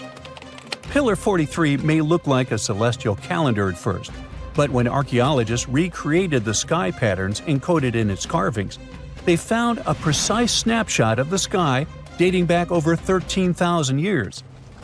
It appears to show a meteor shower, a flood, and humanity's tragic end, aka the Headless Man. A snake rising from the ground might even symbolize tidal waves or destruction coming from below. But the story doesn't end there. Pillar seems to expand on the same disaster, the one they called the Terror of the Sky. You might see animals fleeing, waves, fire raining down. It paints a vivid picture of the meteor shower. But wait!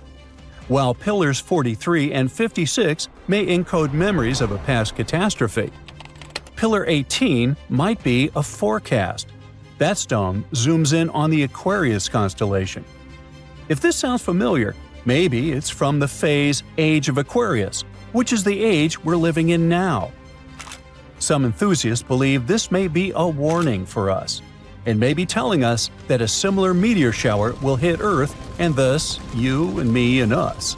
I mean, chills! But hey, that's the kind of mystery that makes Gobekli Tepe so captivating. Today, archaeologists know that Gobekli Tepe was part of a much larger sacred complex, now known as Tash Tepler, a network of ancient sites across the region, each with its own secrets and structures, but connected by shared patterns and motifs.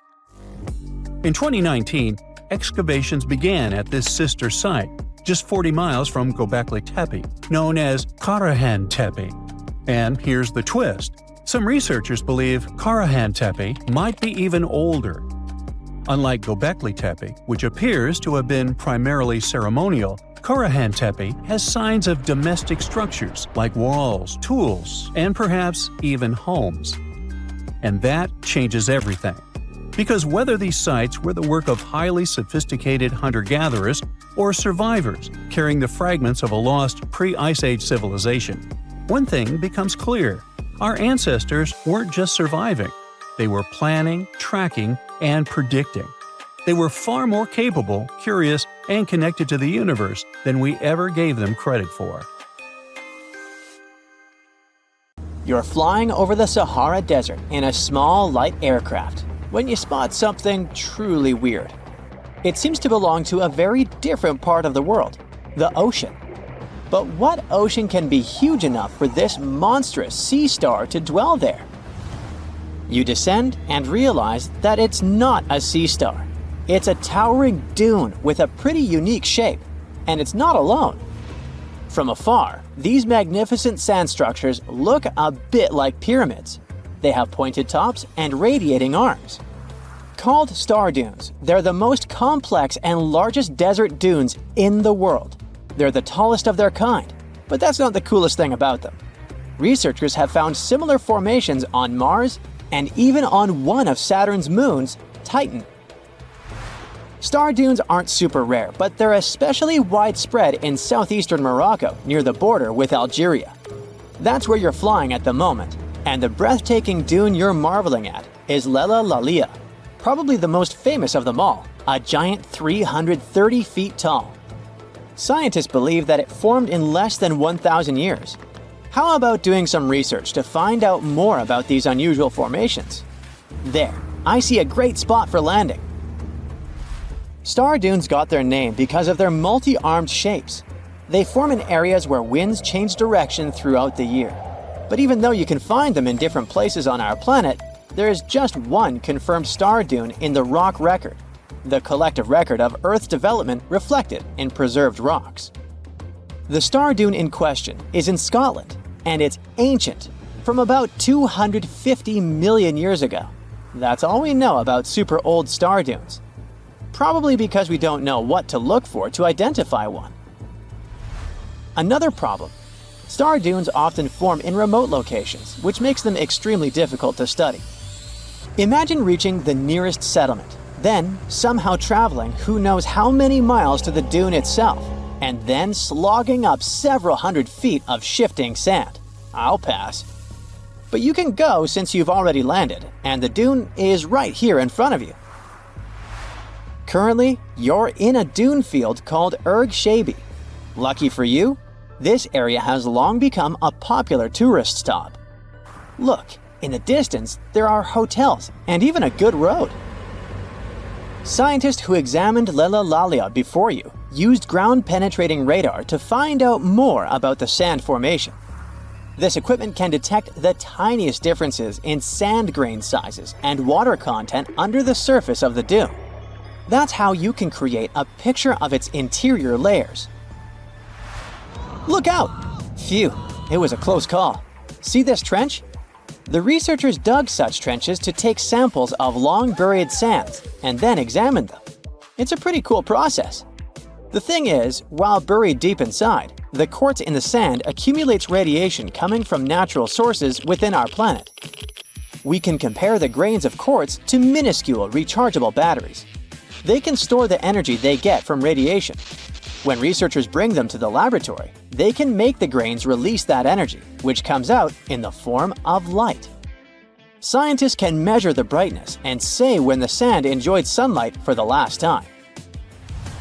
Now, when those experts who dug the trenches looked inside Lella Lalia, they were shocked. The enormous formation turned out to be very young, for a dune, of course. You'd expect a dune that is several hundred feet tall to be pretty old, like thousands or tens of thousands of years. But that wasn't the case. Well, at least not entirely. The upper part of the dune has turned 900 just recently. But look at the sand near the base of the dune. Yep, right there.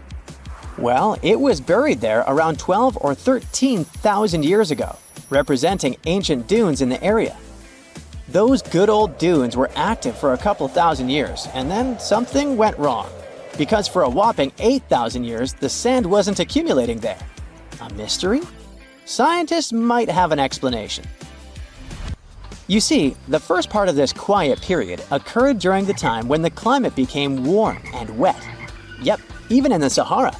It happened about 11,700 years ago. It was the end of the last ice age and the beginning of a new era, the Holocene. And guess what?